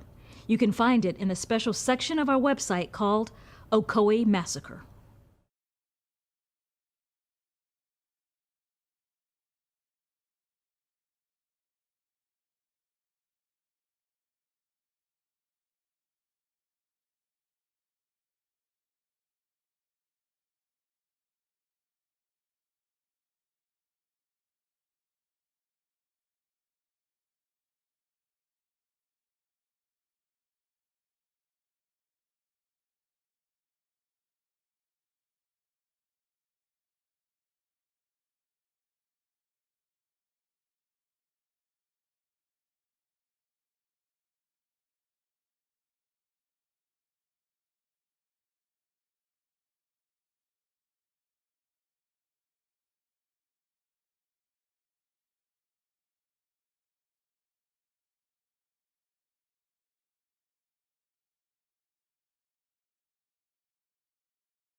This is what it feels like to file with TaxSlayer. Confident.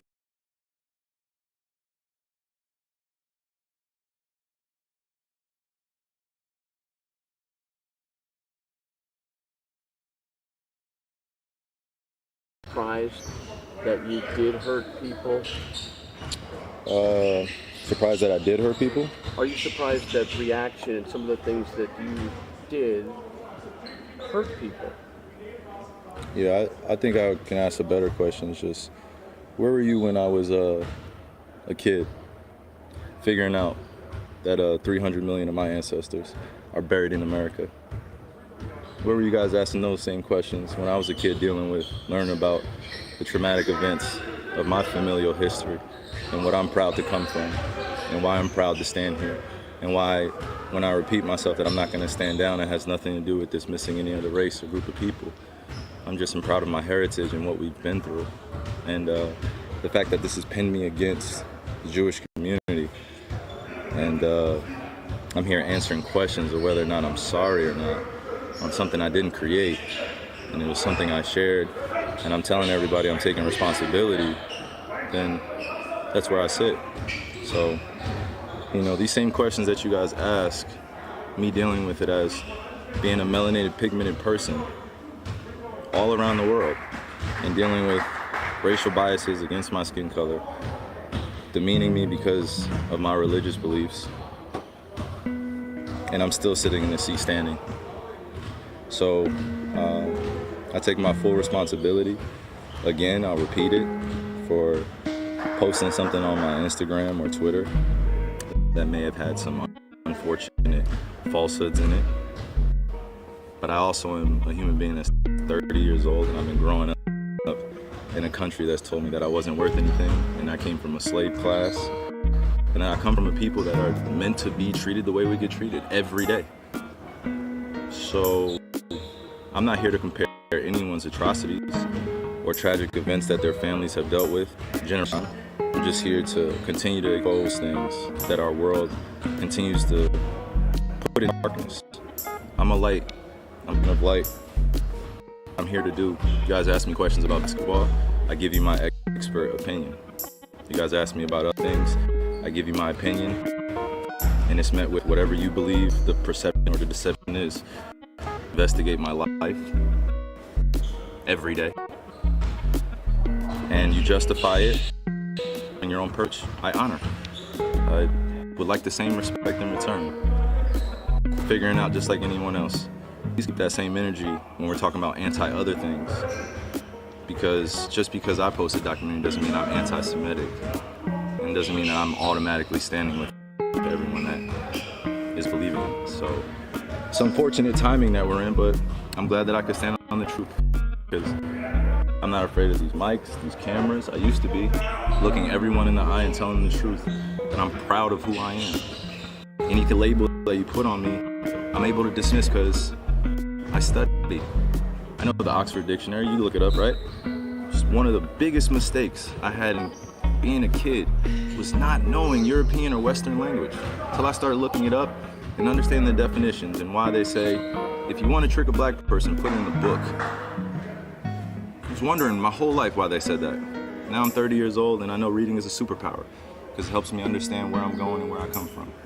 Like a tree with roots. Kyrie, the documentary listed among falsehoods. It said the Holocaust didn't happen. Do you believe the Holocaust those falsehoods happened? are unfortunate. And it's not that I don't believe in the Holocaust. I never said that. Never, ever have said it. It's not come out of my mouth. I never tweeted it. I never liked anything like it.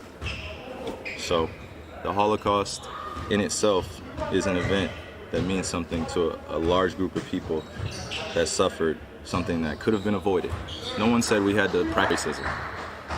No one said we had to treat each other like garbage. No one said that I had to stand here today and understand that many people that come from generations 60 years ago, 40 years ago, slaves from my ancestors, still spiritually and emotionally, and it's still going on. And you guys are asking me, respectfully, to speak on something that was a documentary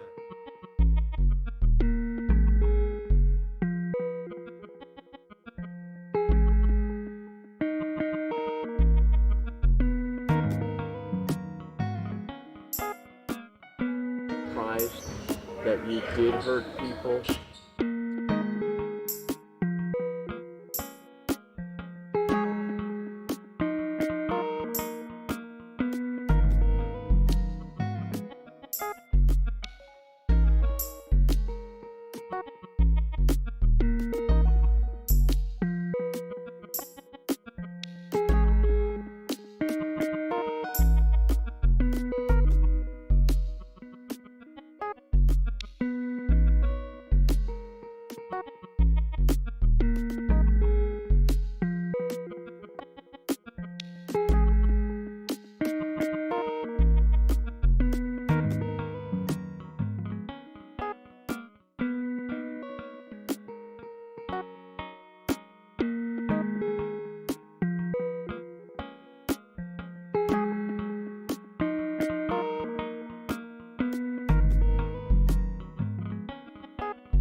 surprised that you did hurt people?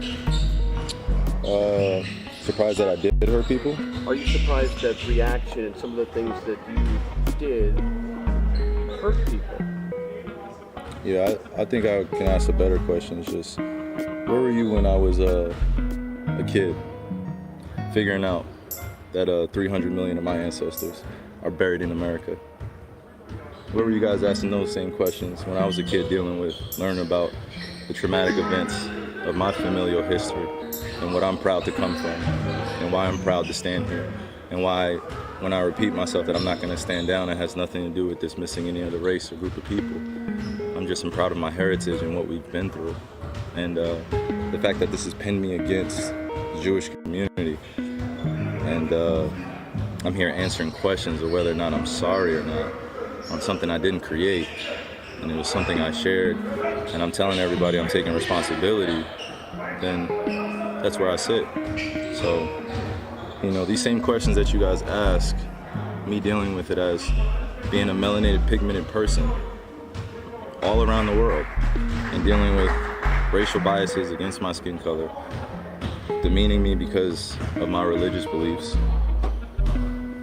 and I'm still sitting in the seat standing. So I take my full responsibility. Again, I'll repeat it, for posting something on my Instagram or Twitter that may have had some unfortunate falsehoods in it. But I also am a human being that's 30 years old, and I've been growing up in a country that's told me that I wasn't worth anything, and I came from a slave class. And I come from a people that are meant to be treated the way we get treated every day. So I'm not here to compare anyone's atrocities or tragic events that their families have dealt with. Generally, I'm just here to continue to expose things that our world continues to put in darkness. I'm a light. I'm kind of light. I'm here to do. You guys ask me questions about basketball, I give you my expert opinion. You guys ask me about other things, I give you my opinion, and it's met with whatever you believe the perception or the deception is. Investigate my life every day.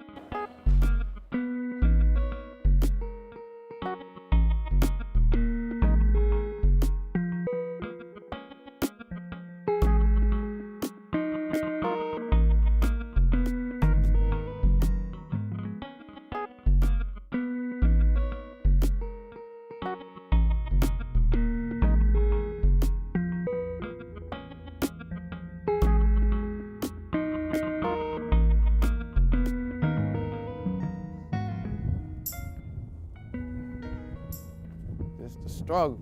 Ain't nothing out here, don't nothing move, don't nothing shake. It's the struggle. It's everything. Everybody struggling day to day, trying to make it, trying to make something shake. Everybody. The struggle. They struggle, trying to make it from day to day. We call it the hood. This the hood.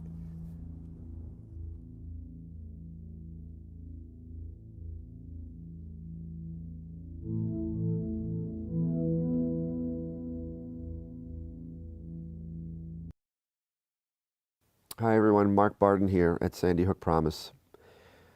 On December 14th, 2012, my 7-year-old son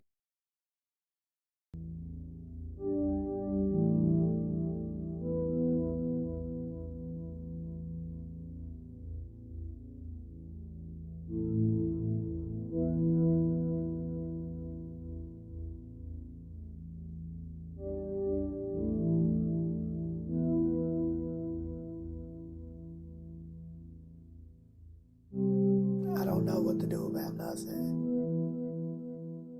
The violence, the unfit living conditions, the black mold, the roaches, the coldness. It's hard to see a light at the end of the tunnel.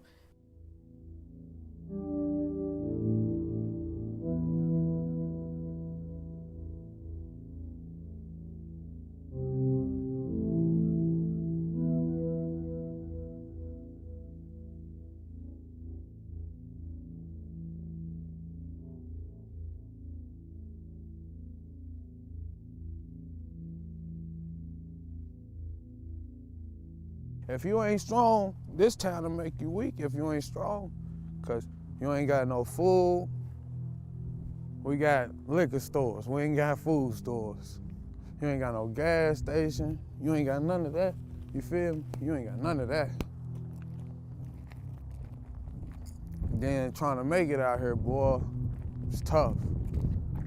Day to day. You don't know today if you gonna wake up and have something to get something to eat. Tomorrow you don't know if you're gonna make something to get something to survive off of. You don't know out here. It's a struggle every day, day to day. Feeling you get, man, you get a different feeling every day. One day you might be happy and be like, oh man, it might look up, something might change. Next day, nah, none of that. None of that. You might think, all right, man, it's the end, I'm ready. Let it all go all in, go do something I ain't got no business doing. That's how it be. It's the struggle. That's what I do every night. I flick my porch light on. I make sure my door closed, lock it. I lock this one. I put this knife up in the door. Most of the time I probably have 3 knives up in there because this is the weakest door. And this is what I do every night to protect me and my kids. They don't do nothing that they supposed to do to me. And it's horrible living out here and everything. You can't really trust nobody. You can't say, well, neighbor, I'm finna go to this place because you watch my house. Back in the day when I was a kid, you could. You can trust people, but right now you can't.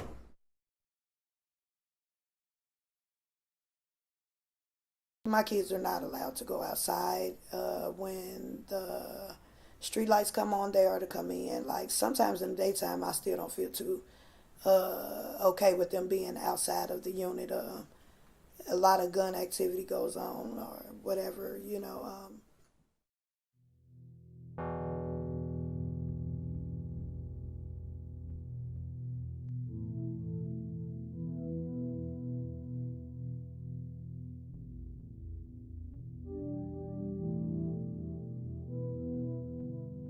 Kid in the city, he can go bowling, he can skate, he can dance, he can join all types of teams, do all that.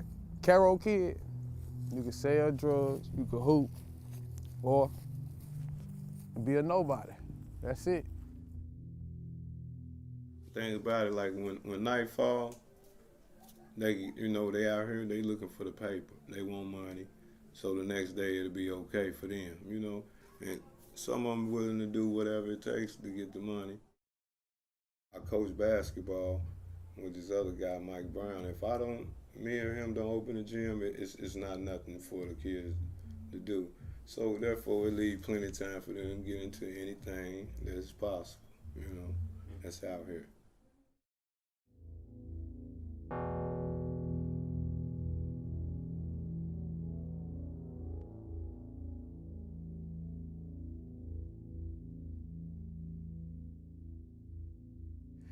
We catch somebody ain't right, we pull them to the side, help them out.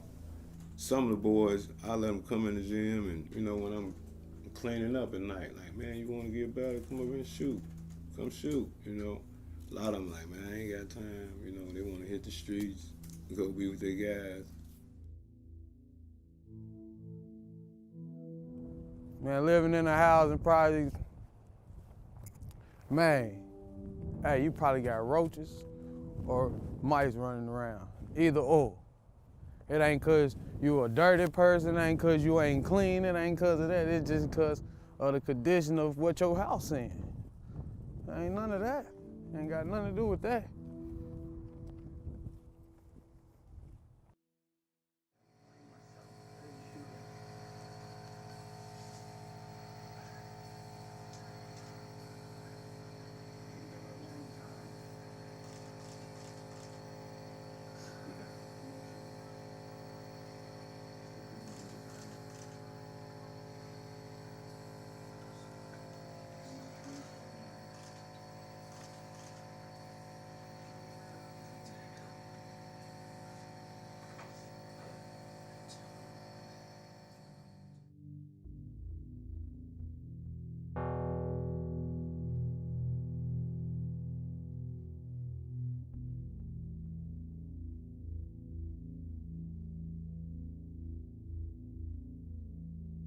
Mr. Wong had told me to take my daughter on to the emergency room to see what was going on. They couldn't figure it out.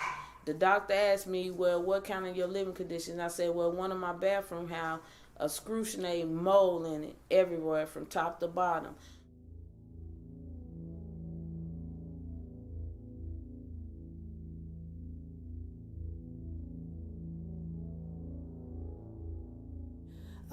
At nighttime, I sprayed around their beds before they went to bed because I was afraid of the roaches that might crawl into their ear or mouth or nose, any of those openings.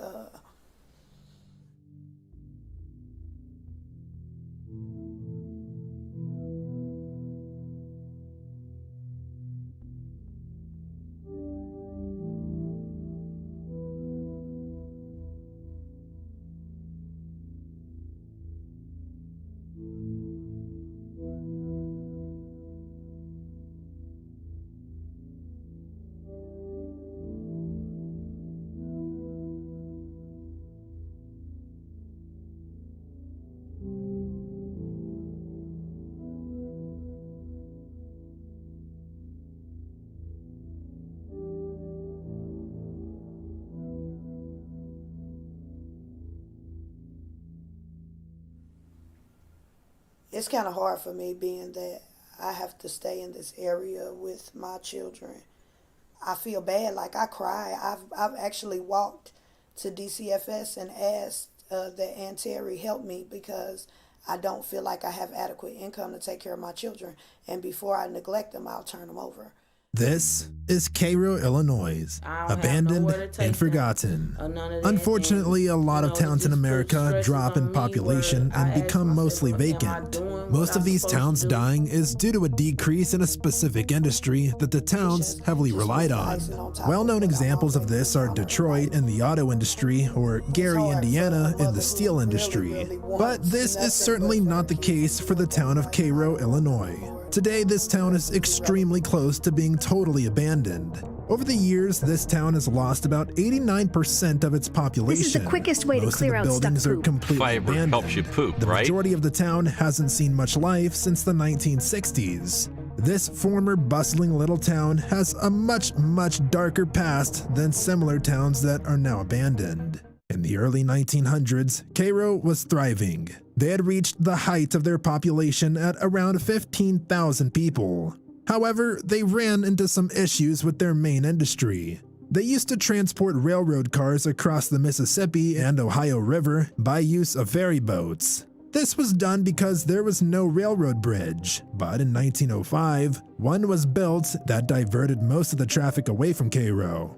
Throughout the history of Cairo, they've had some issues with industry and have struggled with having enough good jobs for the residents. But in this video, we'll be focusing on the racist past of this town that we believe was definitely a factor in the downfall of this town. We're not saying this is the only factor, but definitely a notable one that deserves its own video. In November of 1909, a black man by the name of Will James was accused of murdering a 22-year-old white shopkeeper by the name of Anna Pelly. Even though there was no physical proof that he did it, the word of the supposed crime spread quickly. Whites in Cairo demanded that James be tried right away. The local sheriff was aware of this and feared that a mob would take things into their own hands, so he quickly took Will James and boarded a train, attempting to get away from the angry townspeople. Unfortunately, the townspeople quickly found them. The angry crowd took James away from the sheriff and brought him back to Cairo. Then he was taken to the town square at 8th and Commercial Street to be hanged in front of thousands of people. They attempted to hang him from the arches that were over the main town square seen in this photo.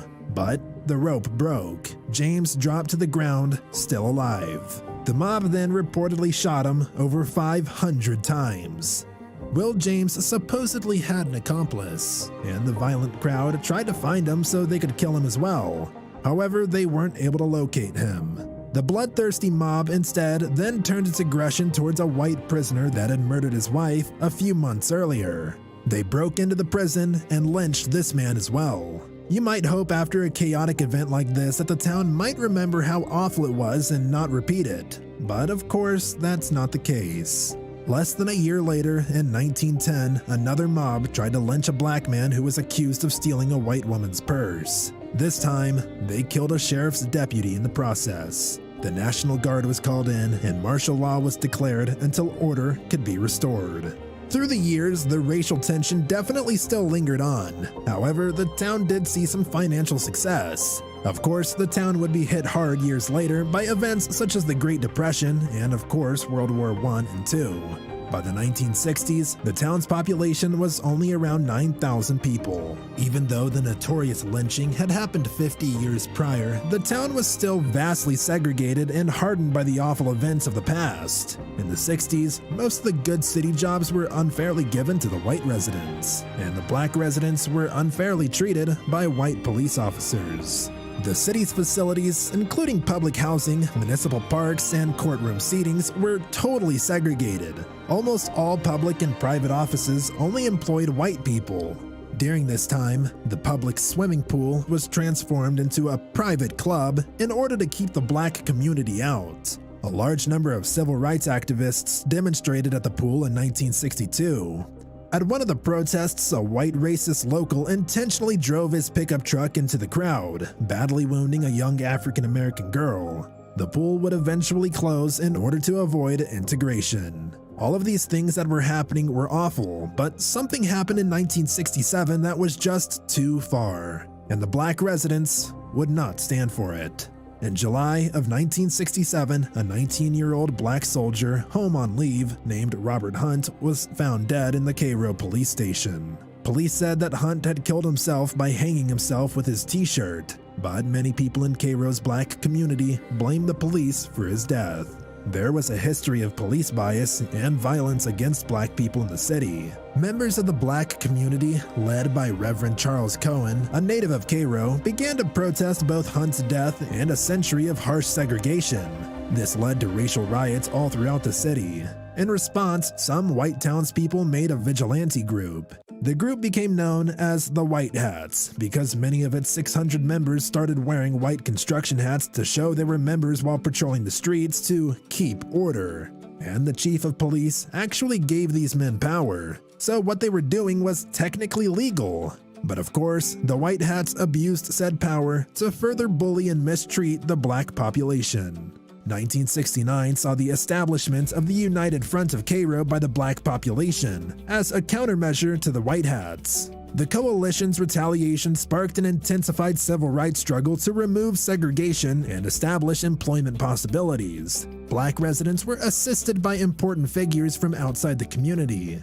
One of the most well-known figures was Reverend Jesse Jackson. The United Front formally accused the White Hats of intimidating the black population and presented the city of Cairo with a list of requests. Some of the demands included the hiring of a black police chief and an equal number of black and white employees in all city positions. Lieutenant Governor Paul Simon and a special committee created by the Illinois House of Representatives began investigating the events of Cairo in April 1969. The Illinois General Assembly quickly disbanded the White Hats and demanded for the implementation of civil rights laws as well as the racial integration of city and county administrations. You might think that this plan implemented by the governor may have helped, but at this point it was already too late. Even after this, large groups of white townspeople gathered frequently, and the sentiment on both sides remained hostile. In December of 1969, there was another rise in the level of violence, and on December 6, a number of establishments were set on fire.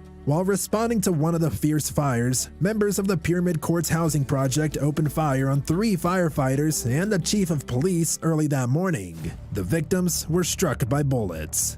During the exchange of gunfire, both the chief of police and a member of the fire department were injured by shots fired from a high-powered weapon. The Cairo chief of police resigned the following month, stating that Cairo lacked both the legal and physical means to deal with the guerrilla warfare tactics that had left the town in a state of turmoil for over 2 years. And in the end, 13 people were arrested as a result of the conflict. The conflict resulted in the town being in a state of turmoil. The black community and the United Front started boycotting all white racist businesses, which was most of them.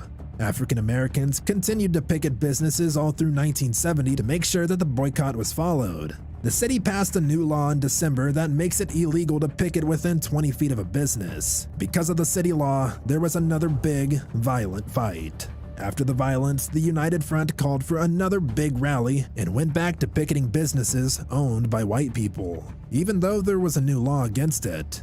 Violence and protests continued into the 1970s, with more than 150 nights of gunfire, dozens of marches, protests, and arrests, and many businesses being bombed or going out of business. The hate and violence caused by racism and the unwillingness to treat the black community fairly literally destroyed the town. In the early 60s, the town had a population of over 9,300, and by the early 70s, the population had plummeted to a little over 6,000. Such a rapid decline in population that was solely caused by racism has never really happened to this extreme, at least to my knowledge. Today, Commercial Avenue, the main street in the town of Cairo, is completely vacant, void of life. It's hard to imagine that this street once was the main gathering and shopping location for over 15,000 people. The street was lined with all sorts of family-owned businesses. Just look at this amazing gym theater that was filled with families watching films, and now it's completely destroyed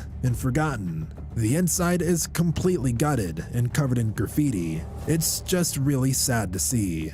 The town was thriving and honestly had a pretty good location, positioned right between the Ohio and Mississippi River. Who knows where the town would be today if it wasn't for the terrible treatment of black members of the community. Cairo had a lot of potential, and it's unfortunate to see the end result that all this hate and anger had. Today, the population is only around 1,600, and the average household income in Cairo, Illinois is only $27,600, and over a third of the population here live in poverty. The average home price is shockingly low at just $35,000. Comparatively, Chicago, Illinois' average house price is $350,000, 10 times the amount of an average home in Cairo. In the past decade, there have been attempts to revive the city through tourism. Although somewhat negative, the town is full of history and was a battleground for the civil rights movement. The town is still full of historic, beautiful buildings and spectacular views of the rivers. There's just simply not enough money to help with the attempted rebirth of this town. As Carson states, the community is unfortunately dying. They are yet to find said solution to helping this city recover. As I've said before, we've examined virtually every option that there is. This, unfortunately, is a dying community. People don't have jobs there. There's really no support for public-private partnerships, and you have a housing development that, through years of neglect, has deteriorated into an unlivable atmosphere. Hopefully we can learn something from the terrible, hateful past of this now forgotten, lonely town. And I really do hope, for the sake of the community still living there, that this town can bounce back. But the future does not seem bright.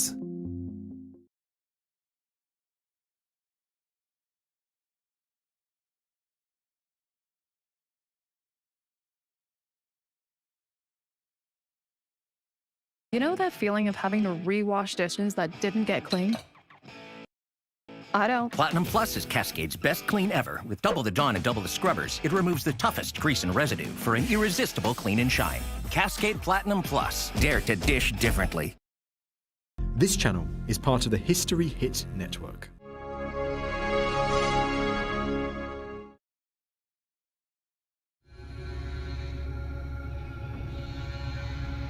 We are the first peoples of the Americas. We have been here from the beginning. Our ancestors navigated by the wind and stars, crossing vast oceans and mountain ranges, searching for new lands. Over thousands of years, our ancestors became astronomers and architects, philosophers and scientists.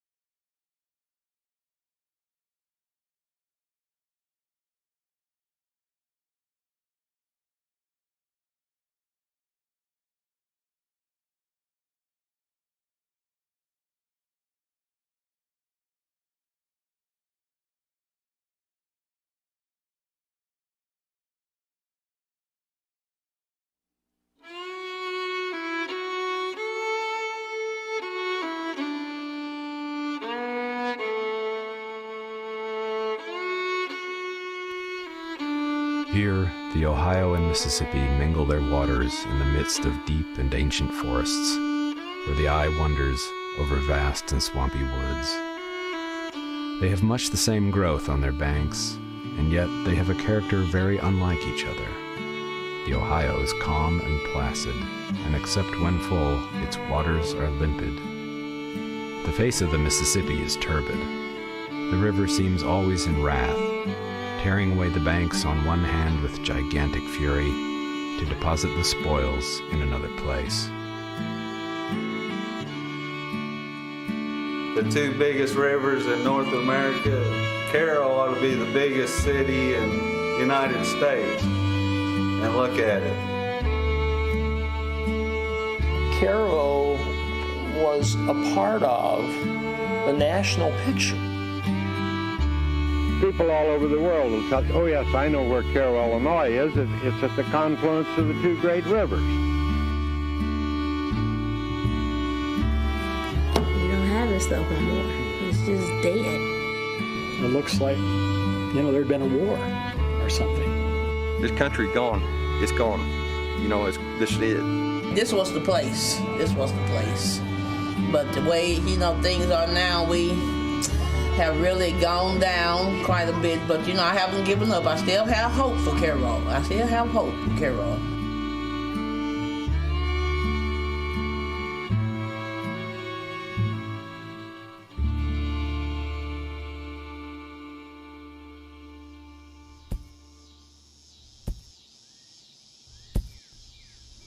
Well, Carroll is really not a bad place to live. There's not a better place to live that I know of. It's just a financial thing. You could raise your kids here better.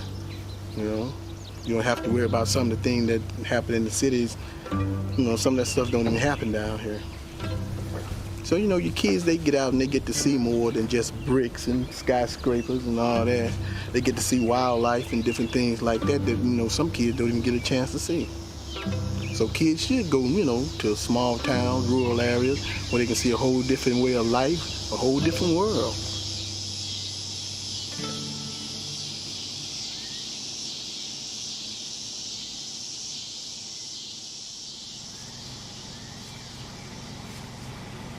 Could have been the most prosperous town between here and Chicago because we had everything here going for it. We had the river, the rails, everything that we really needed here to make a town out of it. But once it started down, it just didn't seem like it was any turnaround. It just kept it going. It's a shame. There's people that's left from here 50 years ago that comes back through here now, and they look at it and they sit and cry about it. I've seen this 8th Street here so busy back in the late 40s, early 50s, that it was so crowded that you'd have to get off the sidewalk, be courtesy to let the ladies get by.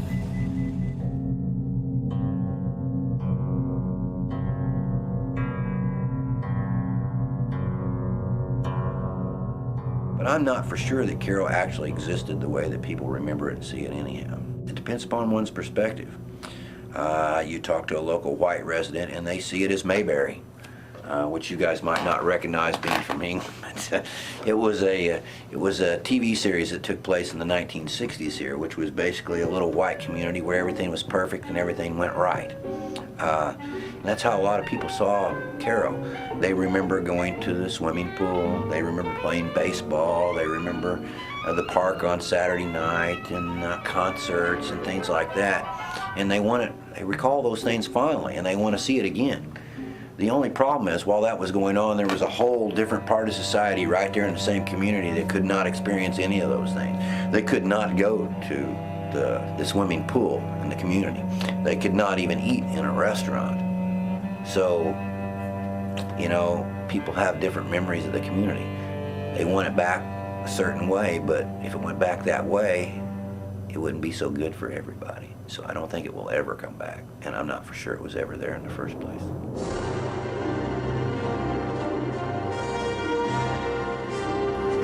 Cairo, the southernmost city in Illinois, occupies the tip of the narrow peninsula where the nation's two greatest rivers, the Ohio and Mississippi, join for their final flow into the Gulf of Mexico at New Orleans.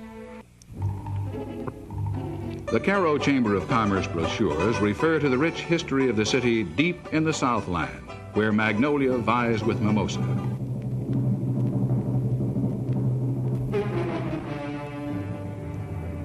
In 1967, Cairo exploded with a rash of fire bombings over a 2-day period, causing thousands of dollars in damage, apparently as a result of increasing racial tension. The situation in Cairo will be described by many of the people actually involved, and, to the extent possible, in their own words. This program is not designed to take sides or to offer a solution, but is presented to shed as much light as possible on the background, current situation, and the people involved in the problems of Cairo, city in turmoil.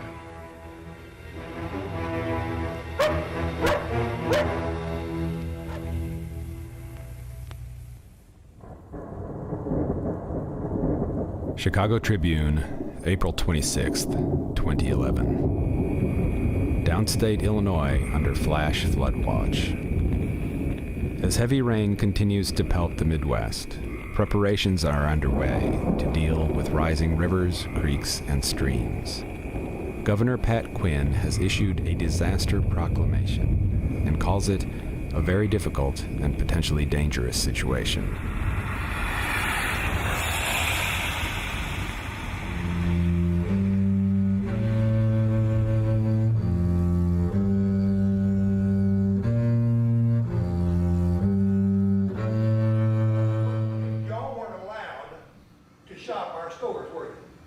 Yeah, some of them we could go in and grow. Yeah, but most of them. You would treat it like you were black when you go into business, place of business. That's racism. That's racism. It was a time where you had to go to the back door. We as blacks had to go to the back door to be served. I mean, you know, that which happened in various other places in the United States. But that can bring any city down.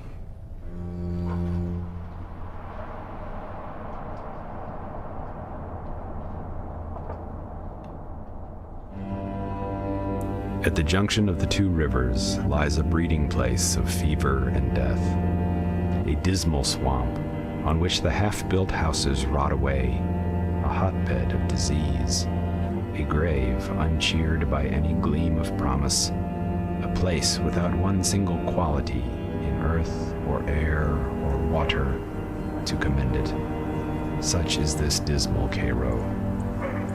Charles Dickens, American Notes, 1842. I think it's good to talk about history and what goes on in the history of Cairo back then. No, I don't brush it off like, okay, that's just history, oh well. But I mean, Cairo was really a nice looking place back then when my grandma was showing me pictures and had theaters and all the other kind of stuff. I would love to relive them days if I could see it. I can't believe the way, Cairo it is now and the way it is back then. Cairo looked like a ghost town now. It looked like it was just booming with lights, fame, glamour. The best thing you can imagine happened in Cairo.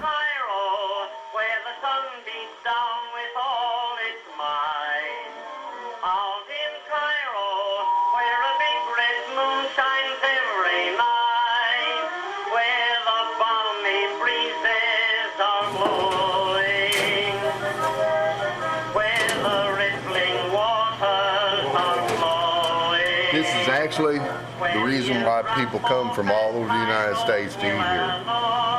This is an old family recipe. This pit has probably cooked 1 million pounds of meat. It's done the old-fashioned way. We burn the fire down in the corner there. Then you take your coals, chop them up real good, throw them back under the meat. And it's all natural seasoning with oak, hickory, and ash blend the wood. And it's awful hot today to have to do this. This town has got all the amenities. You got the two largest rivers in the United States. You've got rail, you've got an interstate highway. This should be a big metropolis. It was just staved off when it was trying to grow, and once you stave a town off from growing, then it takes a long time to come back.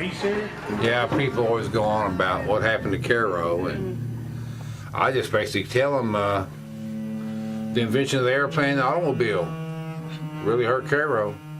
It's been on a slow decline ever since. You know, just a whole bunch of drops in the bucket. It's working against Cairo. It's still rich in history, but it is kind of a forgotten town. A lot of people don't even know where it is, and at one time people all over the world knew where it was. You know, again, this gets back to the big question of what happened to Cairo. Why didn't it become successful when it was at this confluence of the two largest rivers on the North American continent? If you were to pull out a map and simply look at it, that's where you'd want to be as far as business is concerned. You had a gateway to the west. You had the Ohio River going all the way out to the Atlantic. You had the Mississippi River that turned into the Missouri and went almost all the way to the Pacific. It controlled a lot of the commerce for everywhere. Cairo was pretty much a little Las Vegas. It was Sin City. You had all this gaming and prostitution there, and people coming there to spend lots of money. So a lot of money from all over the place was flowing into Cairo. And when the town fathers wanted to clear it up, they ran out a lot of the illicit commerce to clean up the community. But that illicit commerce was commerce, and it was a big part of what the town was running on. Part of southern Illinois, the bottom 60 miles of territory has always been considered to be part of the Delta region, both geologically and geographically. So it's akin to the South in many ways. The wealth in Cairo first came about as riverboat captain and others who settled there because of its location at the confluence of the Ohio and Mississippi. It was a major export-import station. So they brought a lot of wealth with them, but they were also primarily people from the South. And as they settled in Cairo and built up the wealth of that city, they also brought those attitudes from the South with them in terms of the racial divisions. So we're a southern city, there's no doubt about it. And a northern state. It makes it very unique. A lot of the people that came here came from the South. It's true of the black community too. They all came up from the South. But at the same token, that's not bad. I think southern people are much more hospitable than northern people. They just tend to be more friendly, more neighborly. You can say that on racial politics that they were more segregated, but I don't know that it wasn't the same in the North. They just weren't exposed to as many black people in the North. It's a southern thing. I guess I think about how Freddie used to tell me that he grew up in Chattanooga, and he talked about how they were more racist up here than they were in the South. My cousin then. George, he came to visit, and he said a black person was walking down the same side of the street as Zetra, my grandmother, and his mother and grandmother. And the next thing you knew, they're crossing the street. And George was like, what's that about? He's from Chicago. Oh, okay. It didn't happen in Chicago. Yeah, everything was, Chicago. He said there was no place like Cairo. Yeah. The cotton is no longer grown. You have to go south probably 50 miles at least to get into cotton fields. But there was a time, remember Harry Hall? Oh, yeah. Him and his brother find us were two older black men when we grew up. So we called him Grandpa's brother because they just did everything together. Well, I thought when I was really little they were brothers. Yeah. And one was black and one was white, yeah, but I believed they were brothers. I didn't see why not. Back in the heyday, they were known for having the best cotton ground in the county. They would pick it by hand still and haul it down to Cairo to the cotton gin. The kitchen table, for a tablecloth, they had newspapers. And we sold them 200 bushel of corn one time, and Dad went in and Harry said, Gordon said, let me pay you for that. Dad, you know, you can pay me whenever. Didn't know if they really even had the money or not. They raised up the newspapers on that for their tablecloth, and there must have been $3,000 under there. That's where they kept their money. Like I say, I mean, we grew up that way. We just called him Grandpa's brother. We didn't distinguish black from white out where we were from. Yep. Carroll is very much a southern city, and it's very strange. It's a southern city in a northern state. There are magnolia trees, and the people talk of the magnolia trees, and you have an aristocracy here in Carroll. In order to preserve some sort of a southern heritage, it had to isolate itself, and they've tried to preserve very much of a southern air in Carroll, a sort of an old southern air, we might say. They have their beliefs. It's kind of like a caste system in a sense. And there was anyway, not much anymore, but people had their place.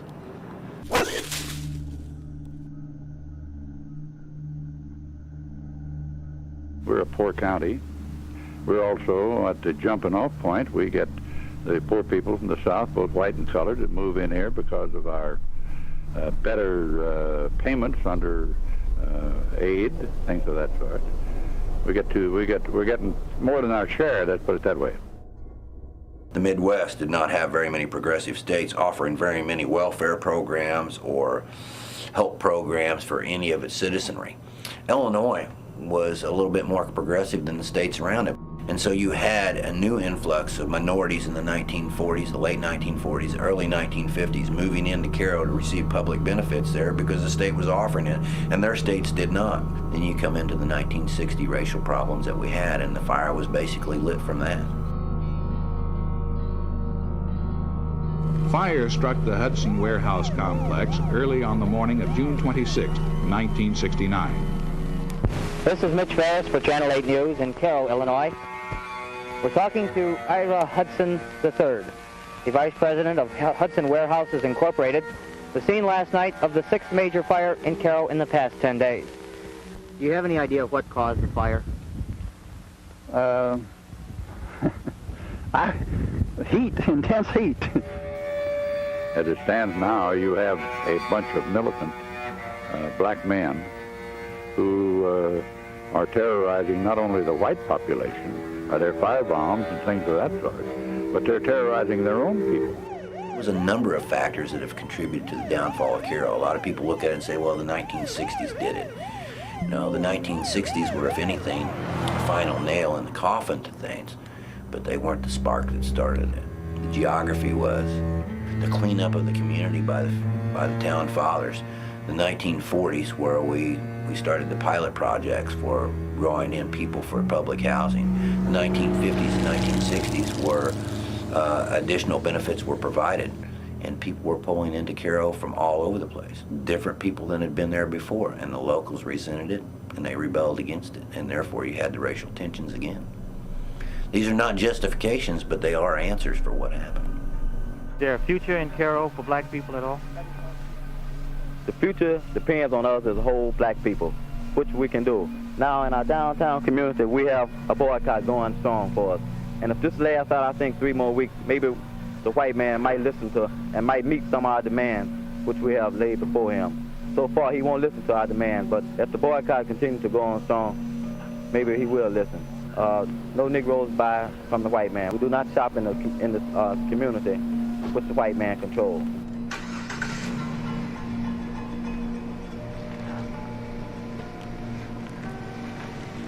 You want to see what greed and corruption will do to a community? You take a good look at Carroll.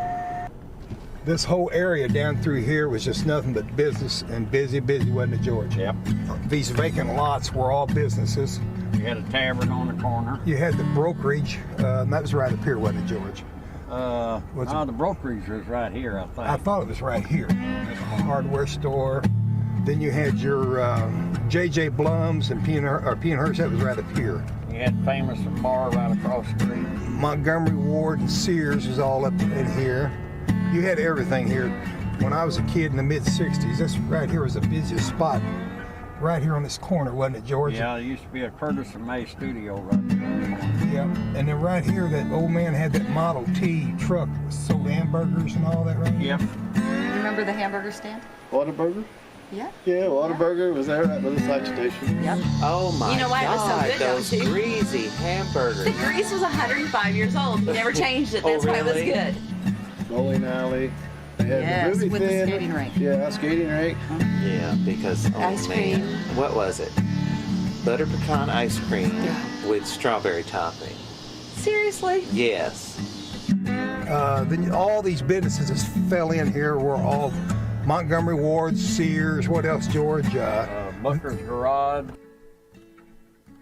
The Holy Ghost Barber Shop. Forgot about that. You remember that? It was on commercial too. Yeah, it was called the Holy Ghost Barber Shop. Of course, there's your Rose and Burfords. They were in business for probably 100 years, weren't they, George? Oh, a good long while. This used to be the Illinois Central Railroad Depot here. It had a big turntable right here, big massive turntable. My dad worked there. What was this, George? There was an old warehouse used to be in there that shipped... Hey, babe, let me holler back at you. We're doing this documentary down here. Years ago, when I was going to Cairo, that was the most vibrant street you could imagine.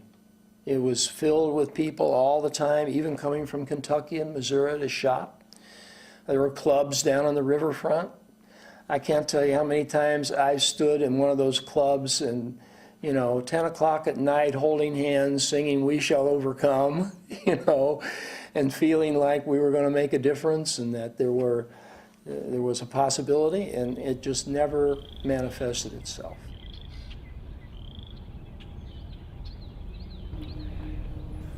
Chicago Tribune, April 30th, 2011. Rising rivers forcing a decision on whether to save Cairo.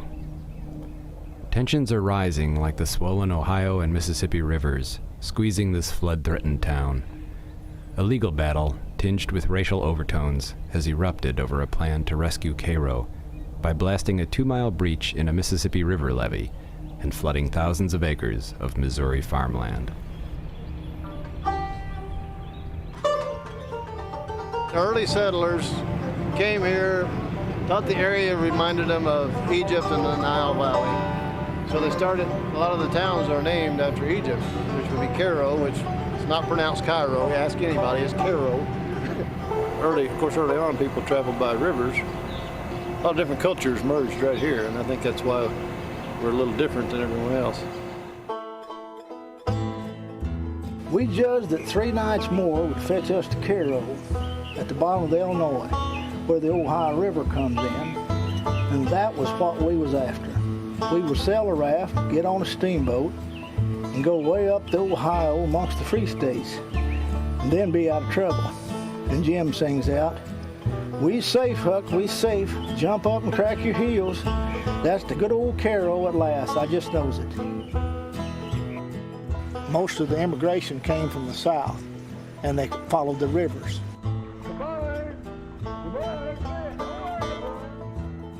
About 4 geographical areas that meet right here. There's so many different kinds of plants that don't grow any farther north than here. And then you got plants that don't grow any farther south than here. And they all kind of meet at one place. There's not only plants, but there's certain, critters around that they're only in this one certain spot. And they kind of overlap the range. This is the farthest north there's any native stands of ball cypress. I mean, you're used to seeing them in Louisiana and Mississippi and along the coast and places like that.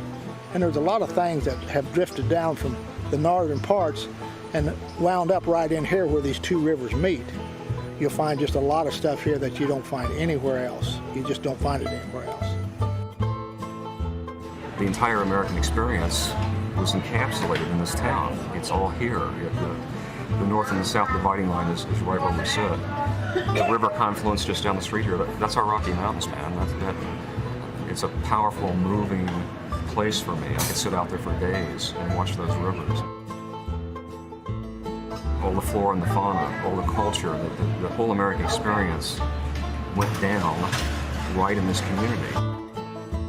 And if you're an American and you find the Grail, you're drawn in.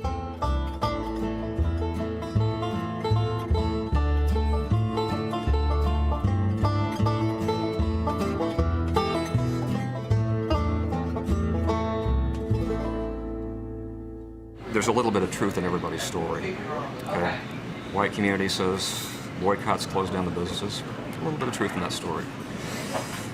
African Americans say we had to use the boycotts to do it. Absolutely, the only weapon they had to work with. People will tell you in the white community, oh, these agitators came in and they had nowhere else to go after the civil rights struggles were done all over the country.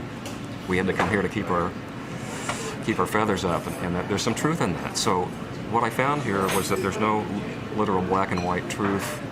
You can't boil this into a 5-second soundbite. That when a community faces problems, we have to face up to them. I know of no community in the state where the problems are as intense as they are in Cairo.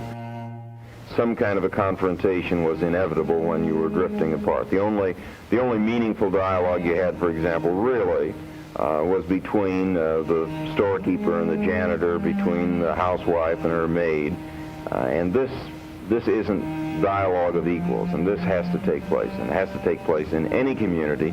Any community that doesn't have it is a community that's headed for trouble.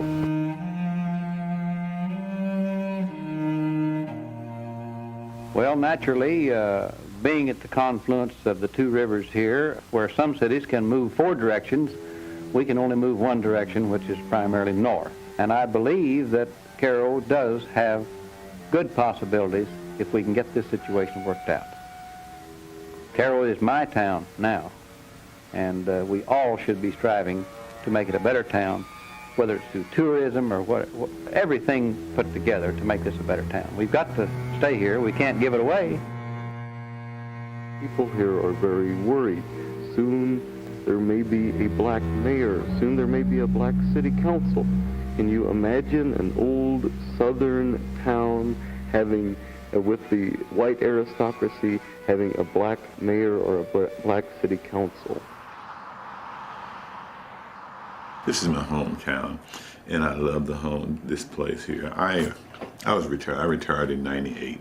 I ran prisons for 33 years, and I retired. But then I got to seeing all the negative stuff and the bickering, so I thought, well, I can provide better leadership than what we had. I had administrative skills, I had leadership skills, I had people skills. The city is 150 years old. They never had a black mayor. I had the first one. But I'm the mayor for the white, black, Mexican, Puerto Rican, homosexuals, or whatever. You know, I'm the people's mayor, and that's what I want to do. I love people. I'm a people lover. It doesn't make any difference what color you are or whatever. I got just as many white votes as I did black. And I don't consider myself a politician. I just consider myself a leader. You can't judge them on the color of their skin. You have to judge them on the merits of how they treat you. It doesn't bother me that we have a black mayor or a white mayor or what. You know, it's what can you do for this town? Town ain't bad. It's just something needs to be reworked on. I think so. Need something that gets this town going. Okay, we're going over here. We're going to take you over to what I call the Badlands. We're coming up on Sycamore Street, the main drag, 51 that runs through town, the center of town here. And I'm going to take you fellas over here into the Badlands. It's not a safe place to live. It's not even a good place to even visit anymore down here, as you can well see.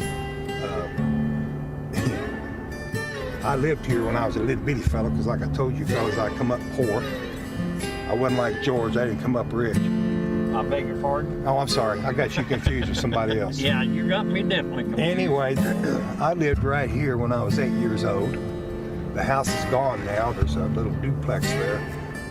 There was 9 of us kids who lived here. We lived all over this town. What we would do, Nick, we were a rambunctious bunch of kids. We were kind of heathens ourselves. We were white, I guess you call white heathens, but my brothers would tear up a house, we'd all get in there, and Mom and Dad would have to find another house. So we basically lived all over town back then. We're coming up on the bad, worst part of town now. This is where the blacks lived, the Pyramid Courts. This is where the black guy, during the time when he was on leave out of the service, was walking through here. and was shot. In my heart, I know who pretty well done that to keep the shit stirred up in this town, and that would be what they called the White Hats. Y'all remember me mentioning the White Hats? It was a group of white guys, basically like the Ku Klux Klan, you know what I'm saying? And they formed a group of what they called the White Hats. And they kept shit started down there, kept it rolling, kept it moving, kept it stirred up. Mr. Level, you're the chairman of the Committee of 10 Million, commonly known as the White Hats. What's the purpose of the organization? The Carroll chapter of the Committee of 10 Million, commonly referred to as the White Hats, is composed entirely of a roster of 600 Carroll citizens who have volunteered to serve as deputies for either the sheriff or the chief of police of Carroll in time of emergency declared by the mayor. Now that is what the organization is for, is to help in case of emergency. But I remember when the White Hats set up on our front porch, we were under, I guess, martial law or curfew, and I guess it was state police here, but the White Hats were sitting on my front stoop. I remember that, right around the corner. And my aunt marched through the house with her shotgun, and she said, "Get off my porch now." And they left. I can remember my mom saying, you know, they would let the kids out of the dance late that evening, and they would have to stand outside the building and watch them walk back to the projects because there was a man on the corner, a white man on the corner with his arms crossed and his shotgun across his arm. Did he have his white hat on? He'd stand there with his arms crossed. Do you remember what the white hats look like? I don't.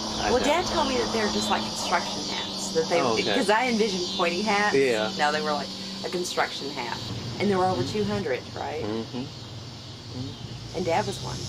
Isn't that something?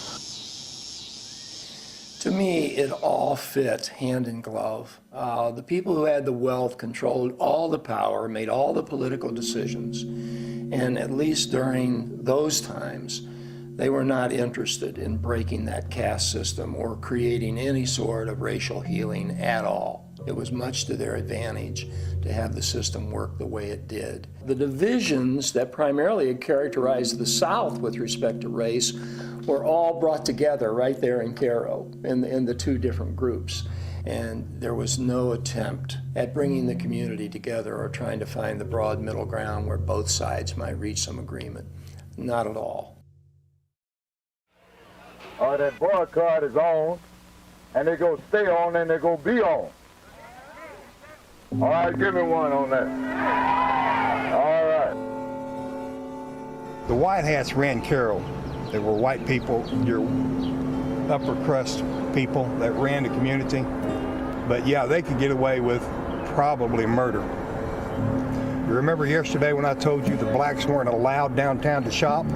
Were they, George? Oh. They weren't allowed in town. I'll show you the perimeter that they had to stay in, and they had little corner grocery stores. That's where they shopped.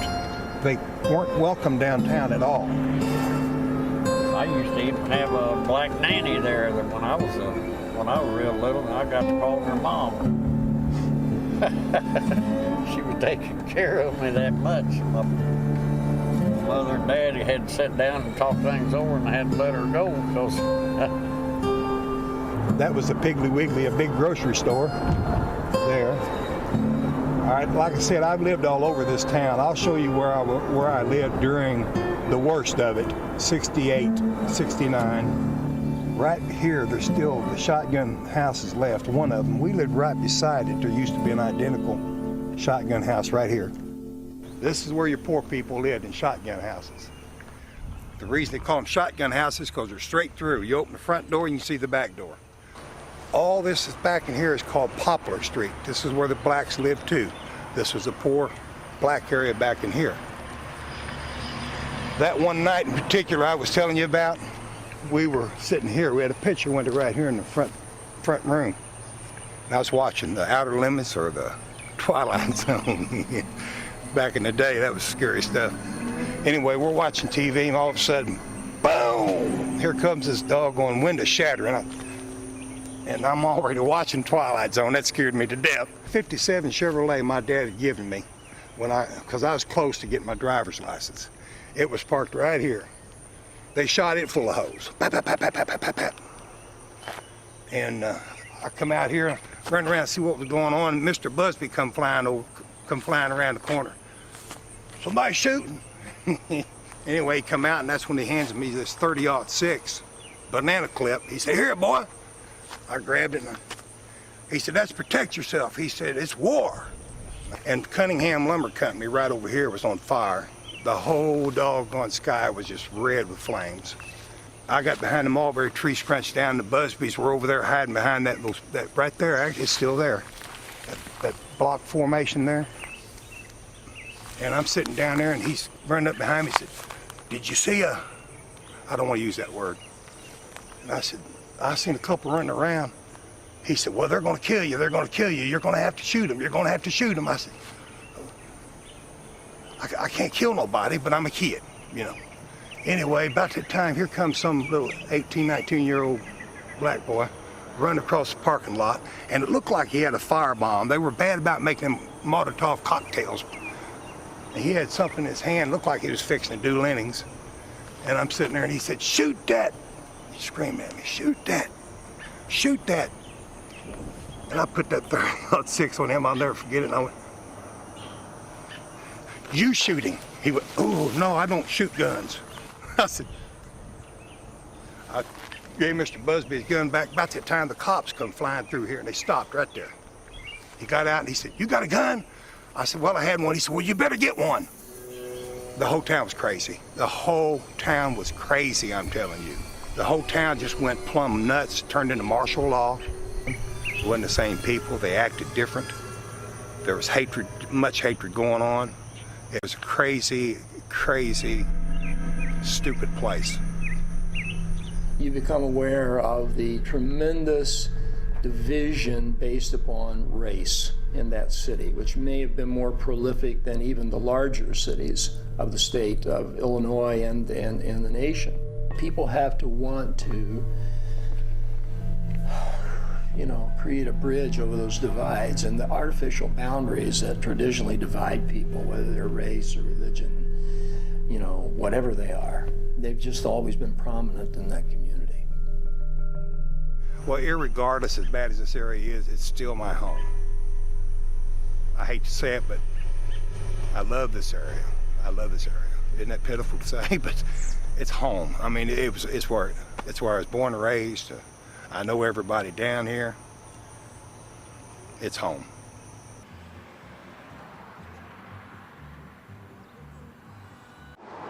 I love Carol with all my heart. These are my daylilies. They were at the back door of my parents' old farmhouse. The pioneers took these flowers with them west because they were one of the few flowers that would survive.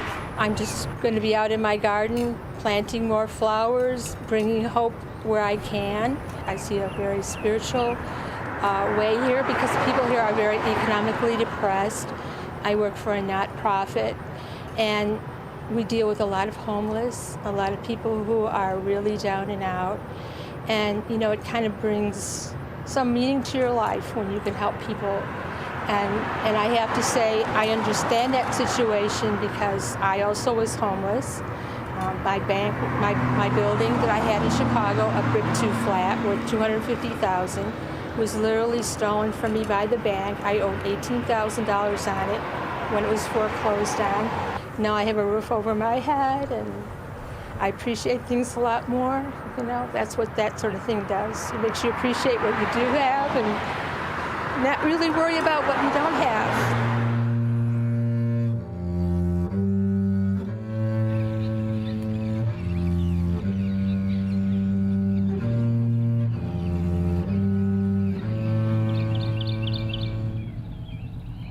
New York Times, April 30th, 2011.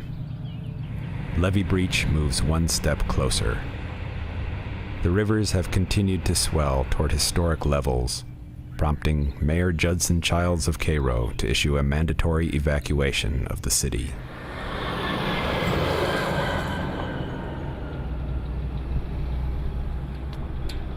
Carroll is going to bounce back because people in Carroll are people of faith. And I don't think that you can find people of a greater faith than people right here in this area. And I'm not just speaking for myself, but I'm speaking for the majority of the people in Carroll. We are people of faith. Hey, how you doing, Ann? Fine, how are you? Fine, thank you.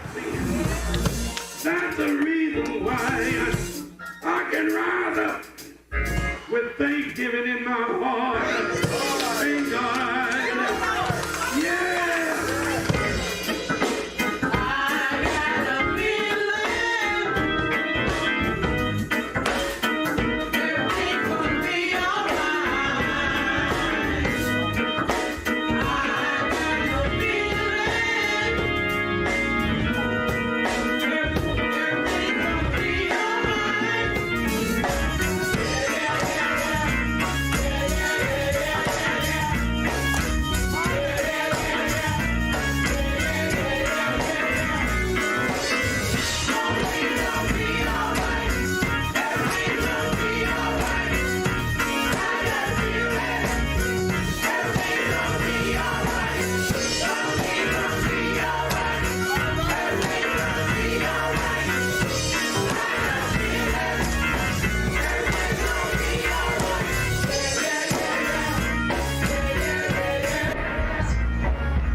As you've been walking around, I'm sure you've seen the devastation and the poverty and maybe a sense of hopelessness, but what we see working with community members is a great sense of hope. We run youth mission trips, so this summer is our 9th summer in Cairo, Illinois, and we live down at the church. 5 of us staff welcome about 60 to 70 youth here, and they spend the week working with kids at Kids Club. They do some housework like we're going to do here. We're going to do some painting. They also run a sports camp for kids in town, and it's all Christian based. So through all this work, we're spreading God's love and just trying to bring joy to this community because it definitely deserves some love here.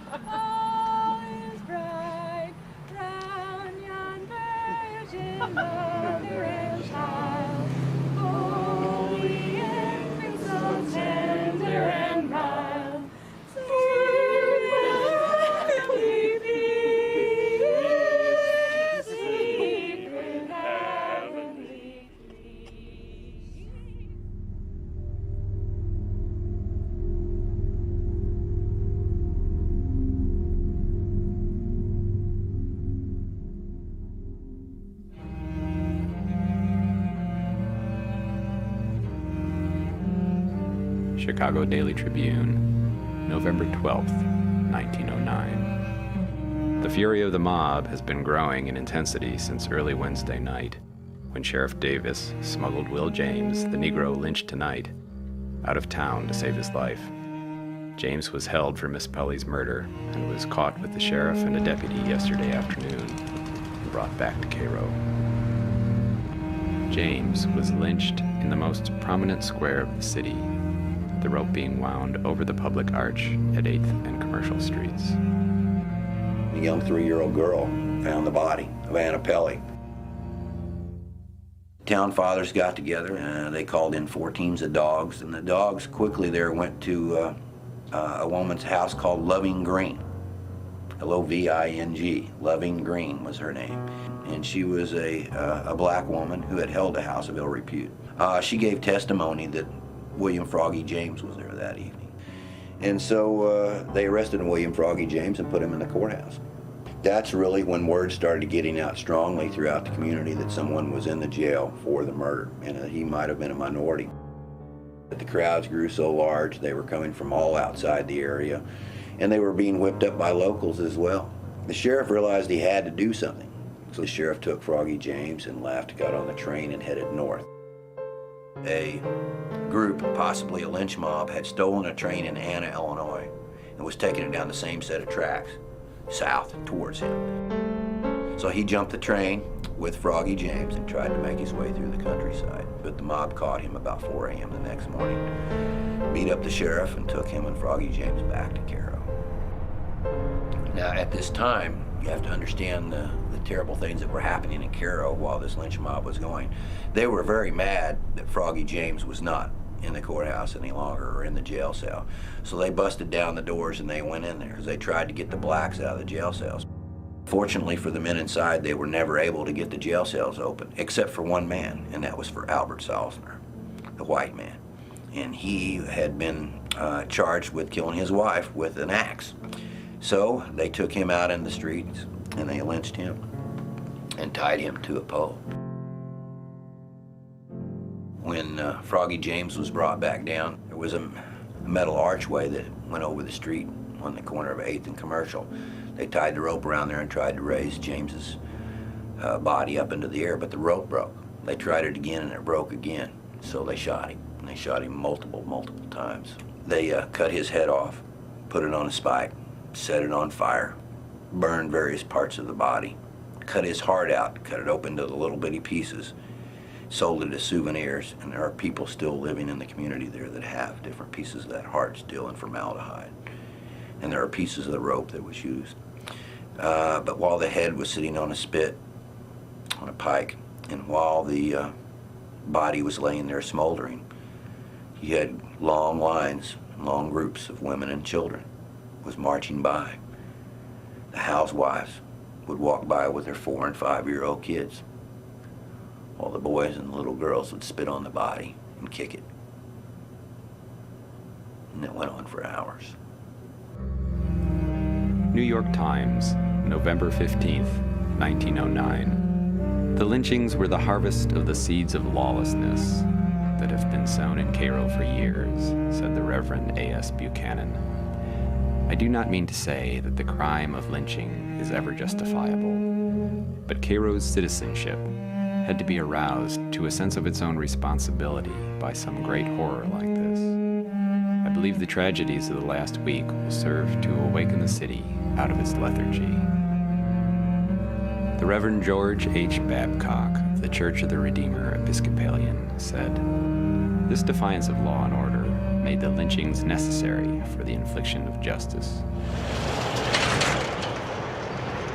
This vigilante justice gave the town fathers basically a way of saying, we've cleaned up Cairo, we've done the right thing. One of the unique aspects of this crime is it probably had as much to do with the downfall of Cairo in the long run as anything else. There's no question about it that as they ran the illegal or illicit commerce that was going on in Cairo out, they ran out a lot of the jobs, and it hurt the entire community.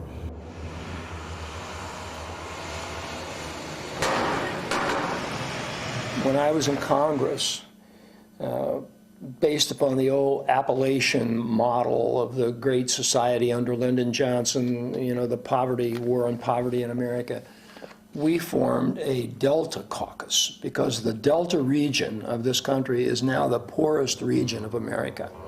And Cairo is probably one of the poorest cities in that entire Delta region.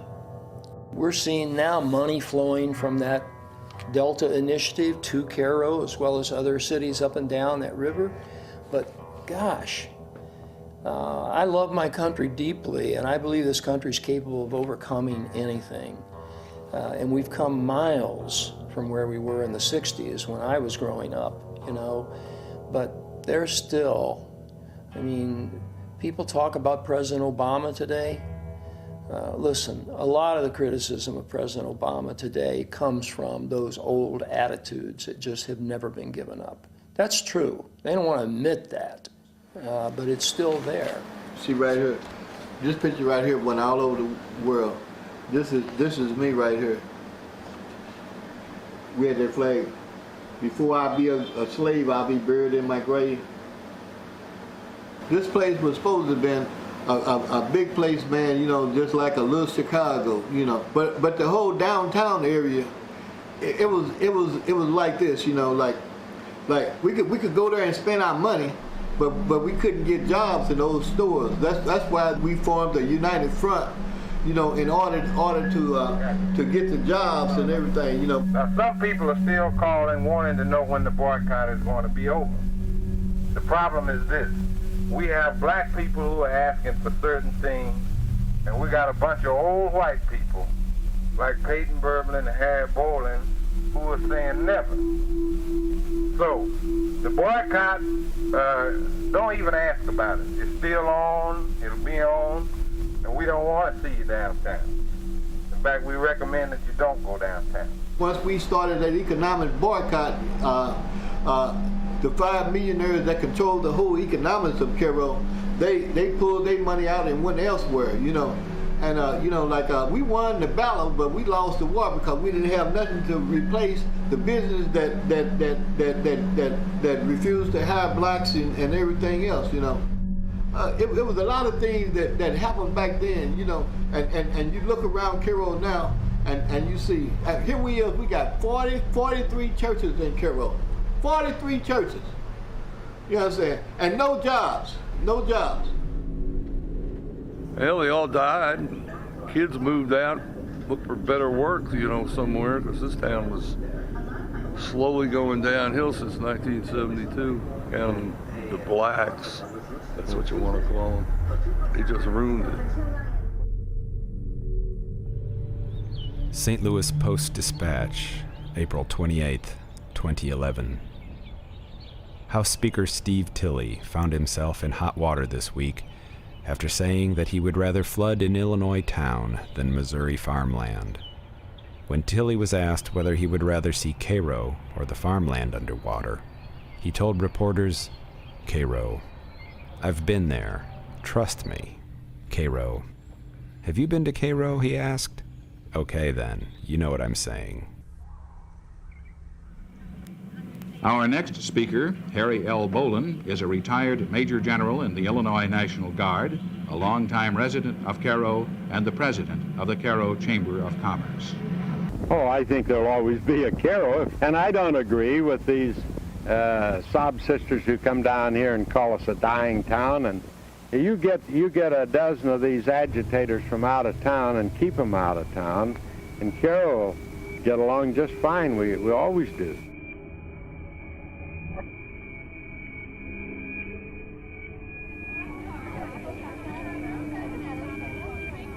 A group of white women gathered at St. Mary's Park in Cairo to stage a march on City Hall.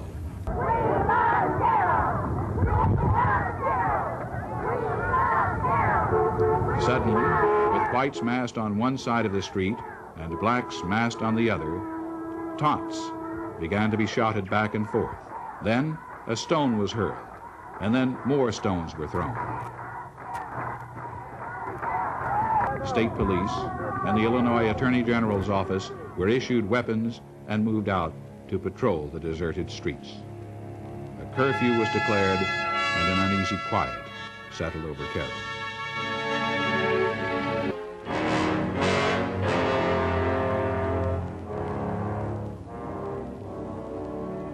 I don't know if my grandkids' generation is going to see it rooted out or not. I hope so. Cairo just happens to be the most prolific example I know of our inability to dig down inside of us and consider who we really are as a country. Because I've spent so many years there. But they're not alone. It's cities, it may be a prototype for others who have never gotten rid of those attitudes, but it's certainly not alone.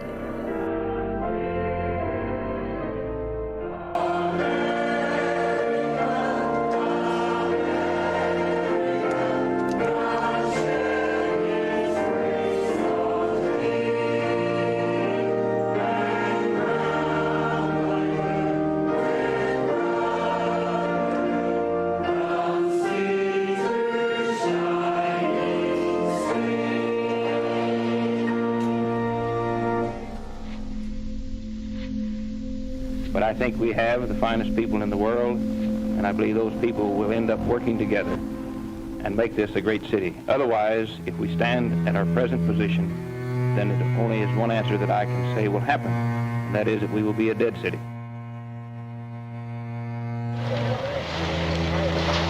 The city of Cairo suffered another lost building on Monday night after this property on the 800 block of Commercial Street collapsed in flames.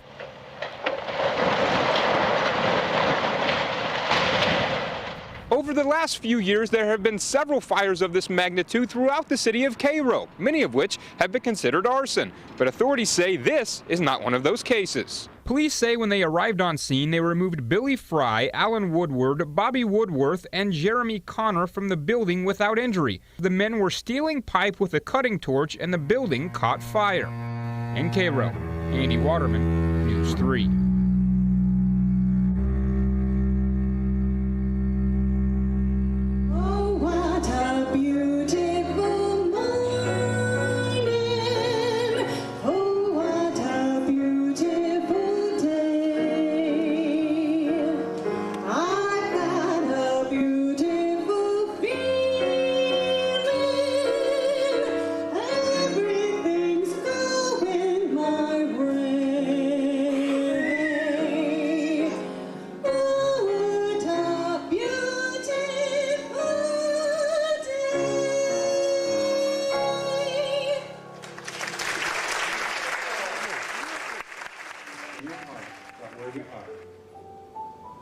Lord, I've sinned.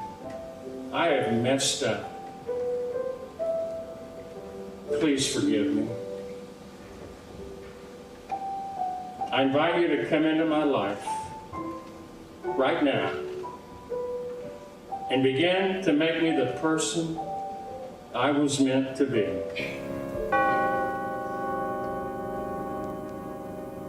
The Reverend Larry L. Potts is pastor of the Cairo Baptist Church. Reverend Potts, what in your opinion is the background of the present unrest in Cairo? A community such as Cairo with a biracial makeup has the potential for problems. I don't know where Larry came from. I don't think he originated out of Cairo. Seems like he moved in from somewhere else. But anyway, he had a church here, and he still got one now. It's called the Mighty Rivers down here. It's his church.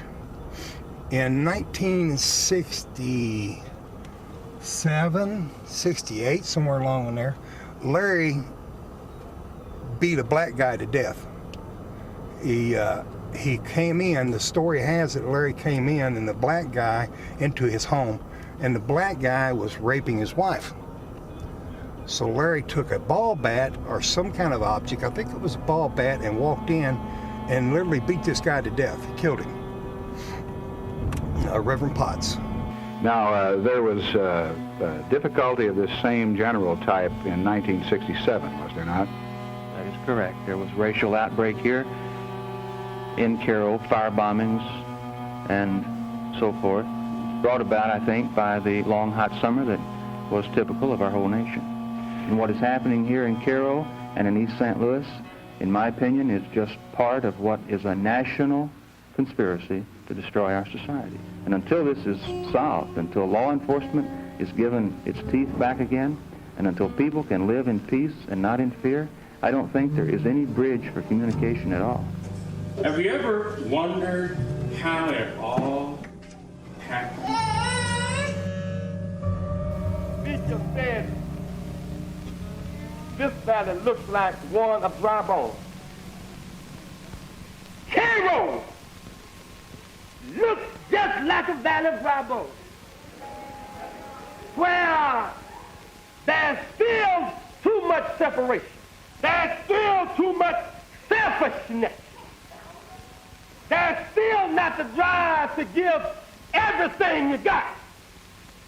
You can say with me, I am somebody. I am somebody. I may be poor, but I am somebody. I may have been in jail, but I am somebody. I'm black. I'm beautiful. I'm God's child. Soul power.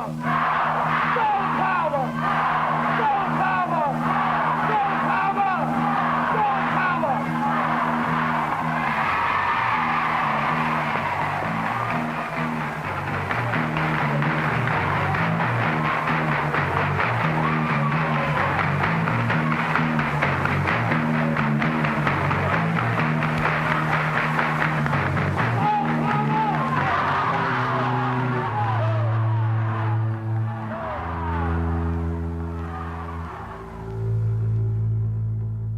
This was the Carroll swimming pool for the community. This is one great big swimming pool, took in this whole perimeter here. This was whites only. Whites only. As a matter of fact, during this period, that's why the white people shut this down, because the blacks were allowed to come in here and swim too. And you see what it is now. It's just your local car wash. But that's what happened here. The blacks had got their rights, the right to do just like anybody else. And your good old white boys that ran the town then said, to hell with you black people, we'll shut her down. Oh gosh, here we go. I can just remember riding by this swimming pool on the highway and seeing the people swimming in the pool. Of course, I didn't care. I didn't care about swimming or anything, but I just hear so many older people, older black people saying, you know, we weren't allowed to swim there. This is where I was born. Back then it was called St. Mary's Hospital, and that's right here. That's what's left of it. St. Mary's Hospital, owned by the Sisters of the Holy Cross, is located at Center and Cedar, and with its $3 million addition fills an entire city block.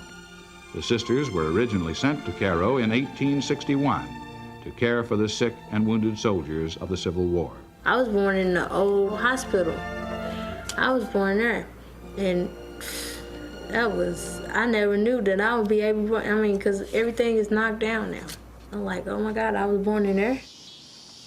The hospital. I remember my mom telling me that the black women that had their babies, they would have them up there on the maternity floor and then they were taken to another area. At that time, integration had already come about. So, and they weren't allowed to be on the same floor with their baby. And they still weren't allowed to be on the same floor. And then the babies were separated in the nursery. Aww. And my mom went up to Belleville to the bishop and told him, hey, you better correct this or I will turn you in. Isn't that something? Yeah. There's no segregation in Carroll. I belong to St. Patrick's Church, and for years we've had Negro parishioners in our church. All this is poplar. All down through there. All up and down through here was poplar. You can still see it on there. Poplar runs like this. This was the outer edge of Cairo. On the east side was black people. This was poplar. Okay, ran up and down. This in here going this way was your white people. That's your segregation. My remembrance, 68 and before, you could go anywhere. You had no problems, nobody bothered you. There was even a few white people that were still living in certain places then. I remember one in particular lived right down here, Wolfie. I won't give you his last name. His name was Wolfie. Wolfie was my age. I was walking down the street one summer day, 66, 67. I wanted to go play with Wolfie, my buddy. I walked up.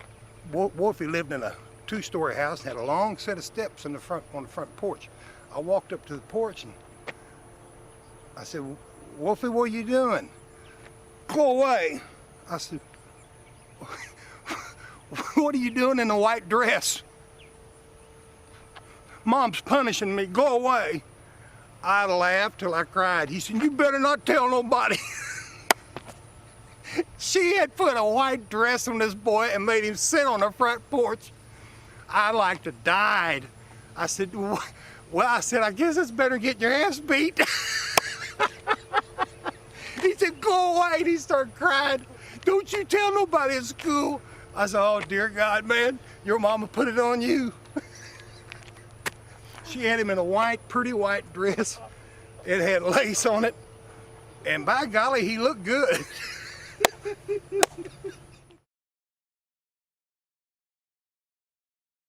New York Times, April 29th, 2011.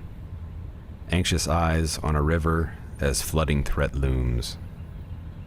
The Corps commander of the Memphis district said, Cairo's defenses can hold up against the pressure for only so long. We are listening to the river. It's now an art, based on science. but it's an art.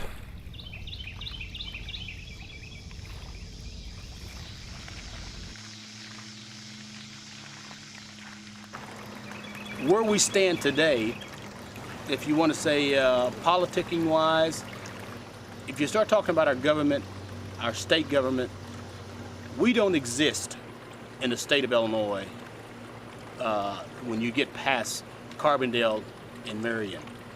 And we're part of the state, and it's like we're foreigners. It's like we don't exist. It's almost like we've been left behind. President Obama, he made his visit, he came through. But it wasn't on his tour in his campaign. And he said, well, I won't forget you. Well, I'm not so sure if we still hadn't been forgotten. 1, 2, 3, 4. So I thought, okay, Mississippi and Ohio, that's where we'll start the quest, and was really surprised to note where the two rivers come together. There's a town called Cairo that I'd never heard of. So I looked it up, and on the first web page I clicked on was Cairo is like a 1920s movie, but all the actors are missing. The city that history has forgotten. There was nothing like this. Civil War, civil rights, this immense amounts of pretty important, interesting things that happened here, but clearly crumbling into dust right now. First night we came here, there were stray dogs roaming the streets, full moon, and the river was up, almost touching the levee wall. We moved here with the intention of having a cheap place to live and being able to do something for the community, because the more we read about Cairo, we realized that there was little opportunity here for kids to have a place to hang out, or for there to be any place for live music other than the bar with the rebel flag in it, that's also 21 and up and has a rebel flag hanging in it. All we want it to be known as is a community space for Cairo, with no political views, no religious views. Because I think they're trying to figure out if we're an anarchist space or something, because we're a collective and not for profit. Then we get people that say they want to come in and do meetings and say they want to use the space, and that's when we're most excited. We tell them they can do anything they want. A very small percentage of the stuff ever happens. So for the most part, I think people accept us as a little bit strange for this town. We heard a rumor, and it's just a rumor, that the middle school, librarian told kids not to come here because we might be evil. Their biggest fear right now is that the community doesn't really need what we're offering. And then if that's the case, we don't think our future is very long here.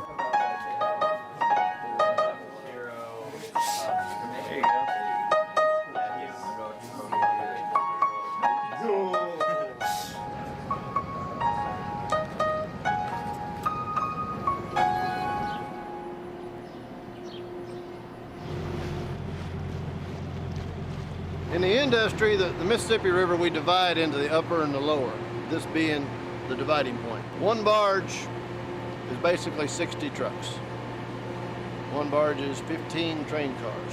We'll push 40 barges south, so that's 2,400 trucks. We're taking off the road, burning fuel like crazy with one boat taking a tow. River traffic is the cheapest way to send goods and services throughout the United States. And I think that will become even more important as we get greener, as that we start looking to save energy farther into the future. Cairo will have a role to play in that. And so there will be jobs in Cairo, not necessarily for the residents, possibly for people from out of the area that are commuting there. And possibly in the long term, a rebound for Cairo again, but not necessarily as a residential community that people once remember and saw it. If I were an industrialist, I would see this bowl of flood wall, protected area, as one of the most desirable industrial sites in the country. It's just too bad there's people living in there. That's a cynical view. But just like New Orleans, some people said after Katrina, tear it down. It's not worth saving. Well, you can't go to New Orleans and look at New Orleans and say it should be torn down. I mean, that's an incredible history.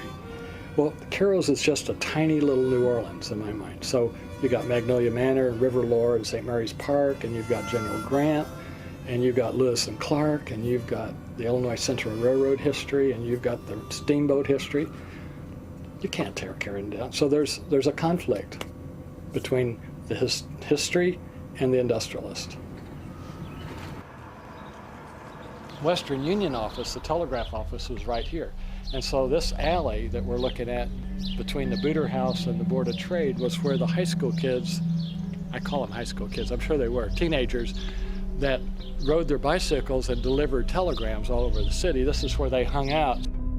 On this wall are scratched the names of these young kids, 1936, 1938. If this building was torn down, all the boys in Cairo from 1930 to 1950 would be in a dump somewhere. If you see downtown, we've had a lot of demolitions down there, and we still got some ways to go to try to restore that area, all these abandoned buildings, which is an eyesore.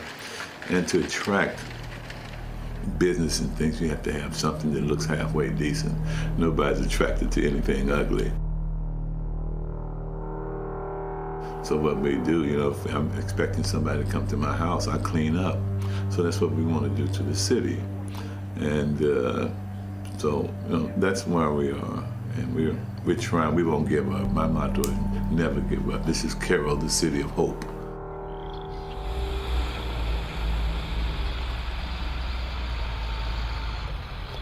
Los Angeles Times, May 1st, 2011.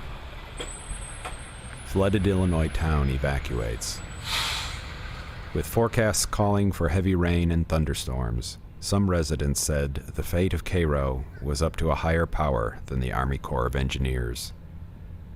"It's in God's hands right now," said Carlin Bennett, Mississippi County's presiding commissioner.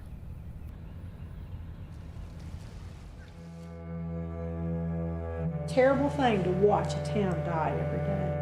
They talk about the stores downtown and the civil rights part of it and the racial problems that we had. Those stores downtown were all owned by individual people.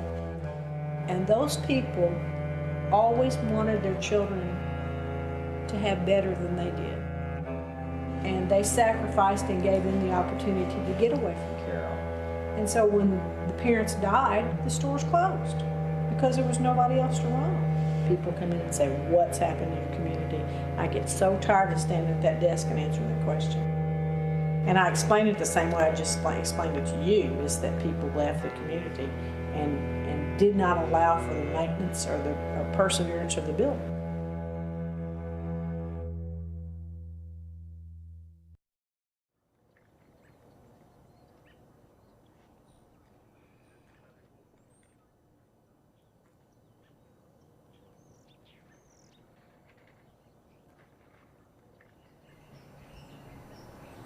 I take no prisoners. You ask me what I think, I'll tell you what I think.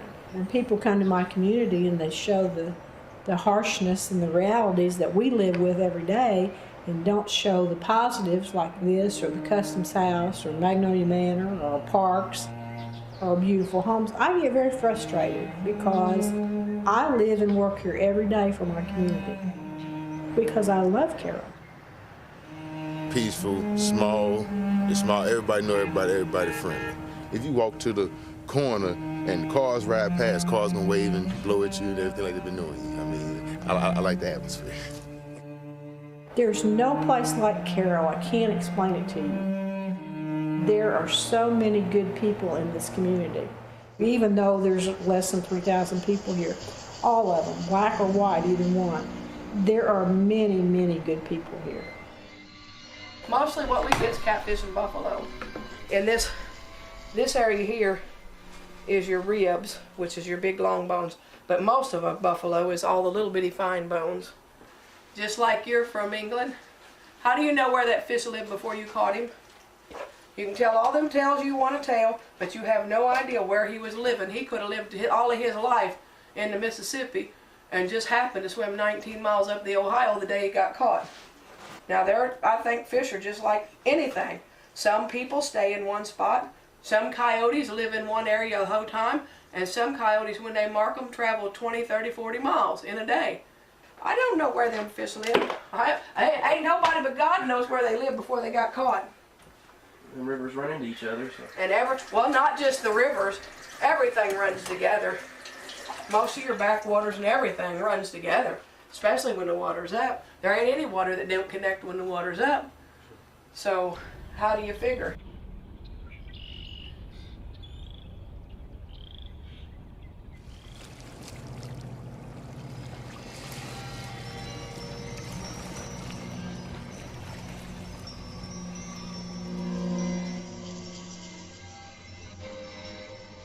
If you think about it, any big city is where there's water or a source of water. And as far as the prehistoric people, they always met where rivers came together. And this was a meeting spot. And from the east and the west, they all met here. It's almost like a magnet. It attracted them. Once they came here, they never left.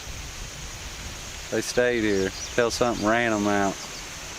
And I'd say the river is what did that.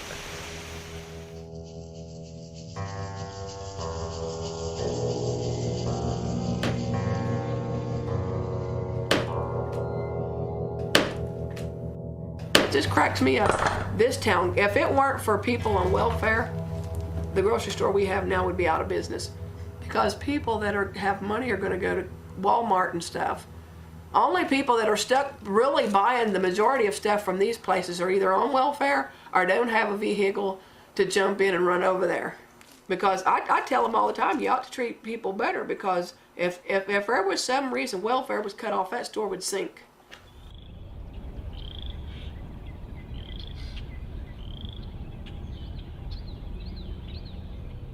Years ago, when the river used to freeze over all the time, and there was an ice house in Cairo.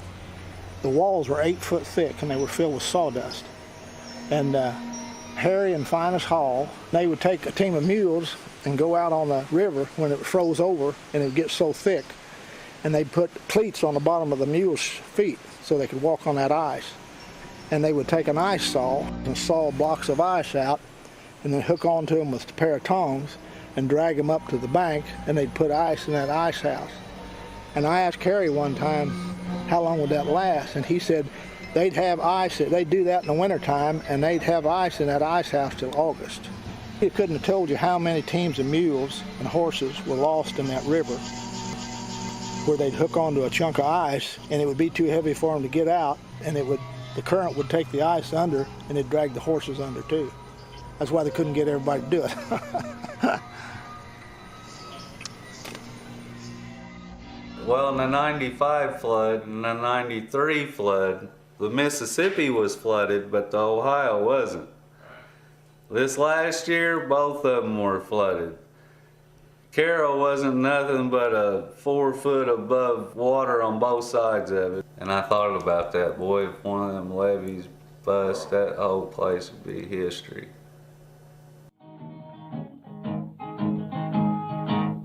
You know I want to go to Cairo, but the water's all over. Just a peninsula is all it was. You know I want to go to Cairo, but the water's all over town. If you drove through there and seen it, as far as you could see both ways was water. Deep old leases on the corner, don't lie nobody right. Cairo has never flooded since they built the flood wall. The gal love, and she got The 1937 flood, the water was at record high, 59-something feet. Girl I love, she got washed Cairo away. was like an island in this huge, huge area of water. Well, now since she been gone, you know I got nowhere to Ohio was 60 miles wide or more. It has to be rough on the levees. They were tested, definitely.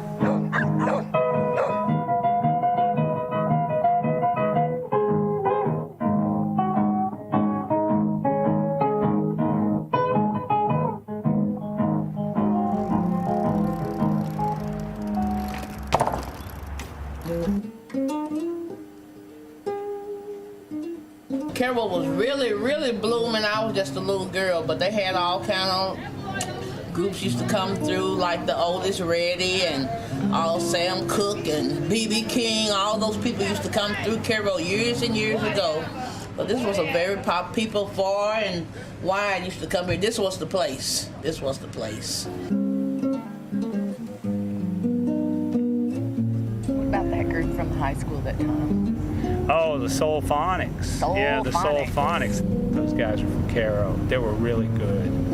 There was, I think, 4 boys in the basement of this house had a studio, and it's still there. I can show it to you if you'd like.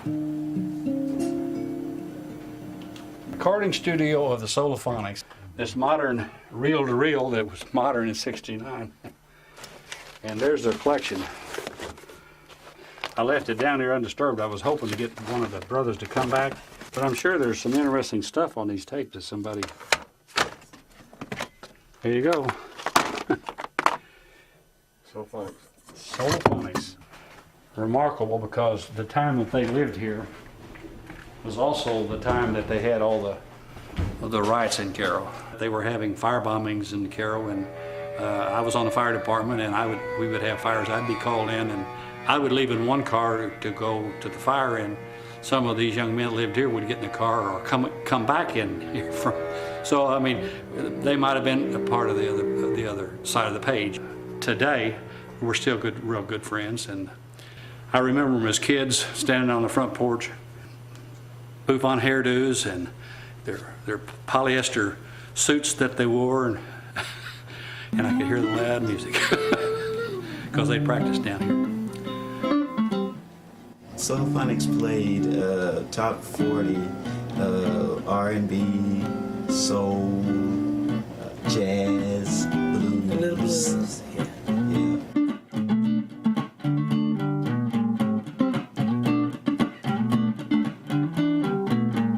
But I was one of the first young ladies in that group. We had it going on. We was popular. Everybody loved us, you know, and we were singing Cairo and vicinity, and we did a lot of the old songs, like from the Temptations and Diana Ross, Al Green, and all of them. This town is so different now than it was then. It's not like it was. People get along. But people are still afraid to come here because they see black people walking up and down the street, and it's no problem. I mean, they're just people that want to live their lives in Cairo. Not by they choose to live here because it's a good place to live. It really is. I said my name is Tracy, and I want to be a basketball player, and Cairo gonna lead me there. My name is Alton, and I want to be a football player.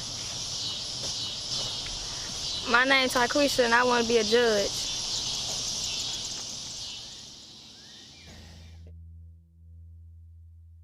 Little things are just popping up. We're making progress. We're not regressing, we're progressing.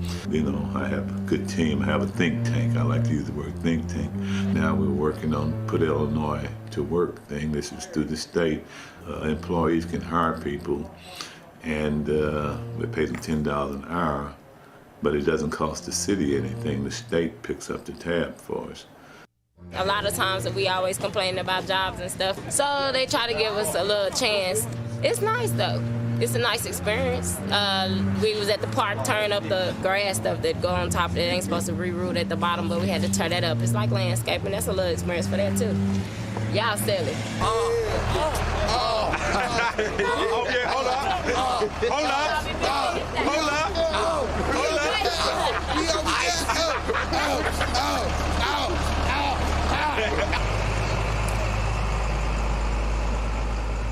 And it's the generation of children that you see coming up, because there's enough bright kids there, and there's enough bright people, and there are enough people who care about the community.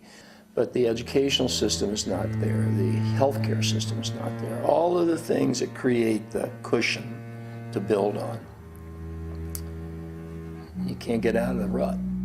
What we have for such a small school, we have a lot of talent here, a lot of everything here, singers, basketball, sports. It's a lot down here, but You know, just nothing to spread it out. I get it, you know, that to get it to go somewhere else, it's just a lot of wasted potential, basically, after a while, just wasted potential. All right, the name of this poem is What Cairo Means to Me, wrote in 2007, and my name is Byron Madison Jr. Cairo means calamity in what was once a majestic town, which caused it to fall apart, its buildings to crumble down. It is a place of opportunity, but only if that is what you seek. We as students have already started with our academic leaps. Cairo means a challenge that all individuals here can take to compel this city to rise again, even over its previous peak.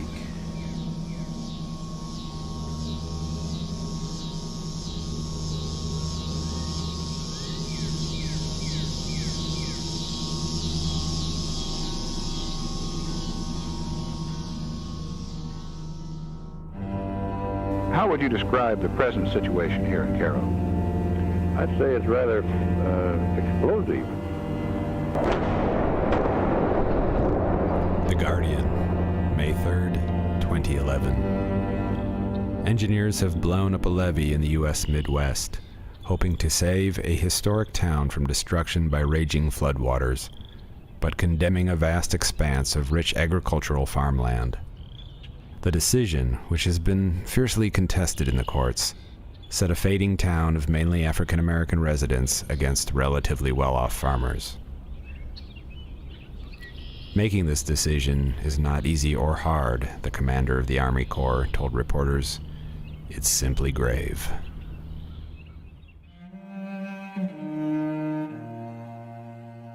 For all the money that's been spent there, for all the programs that have been funded by the state and federal government and so on, the sense of hopelessness and helplessness just in the end wins out over all of it.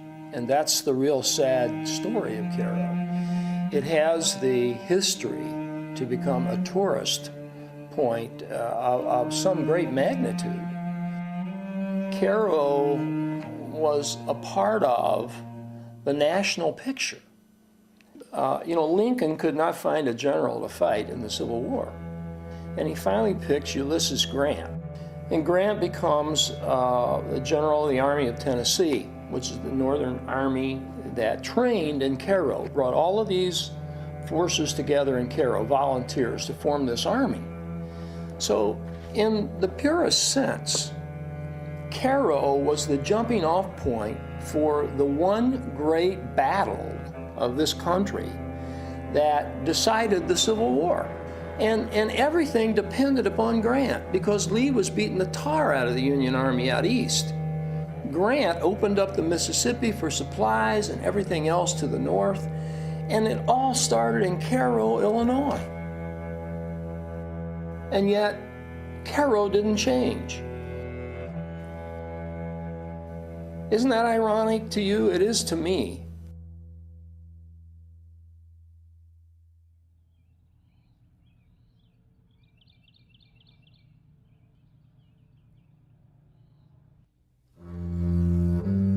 I couldn't think of living anywhere else right now. Even I say to my son, all right, well, where would you want to live? I mean, where would you rather be? And they're really, I mean, I've been all over the country. I've been in a home of billionaires. I didn't feel anything so special about being in this elaborate, beautiful home. Whatever you can share with other people that you've got is so important to connect. I think that's the problem today. We don't connect on a human level. Cairo brings that connection for me, because it's a lot of nature. There's a lot of open spaces and the rivers, the Ohio and the Mississippi.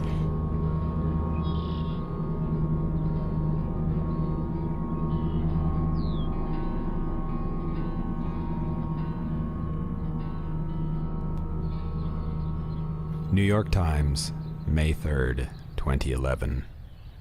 River level drops after blast at levee. By 6 a.m. Tuesday, the water level had fallen to 59 feet. For now at least, Cairo appears to be safe.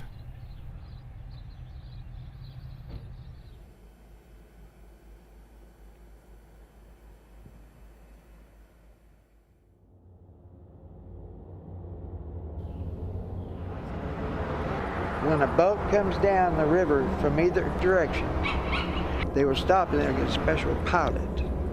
And he gets on the boat and he takes over. Whatever he says goes. And he is special. His only specialty is making this turn down here because the currents are so strong and so different. Get on the boat, make the turn, and go probably 15 or 20 miles up there. Then he gets off. A little boat will come up and get him. And then when they're coming down the other way, same thing. About 20 miles up, this guy will get on that you've never seen before. He won't say a word. Never said a word to me. And they make the turn. And it's very dangerous down here. And that is zero. That's point zero right there. Everything starts right there. People always say, you know, we have to come back to Carroll, we want to come back to Carroll. It's in the water. If you drink the water here, you'll come back.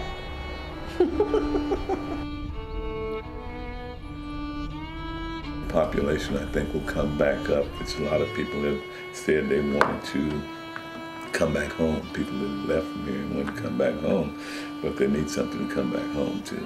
I hear grown people say they don't never want to come back to Carroll. Carroll is not a good place to stay. That's what all grown people say, so I don't, but I really like it.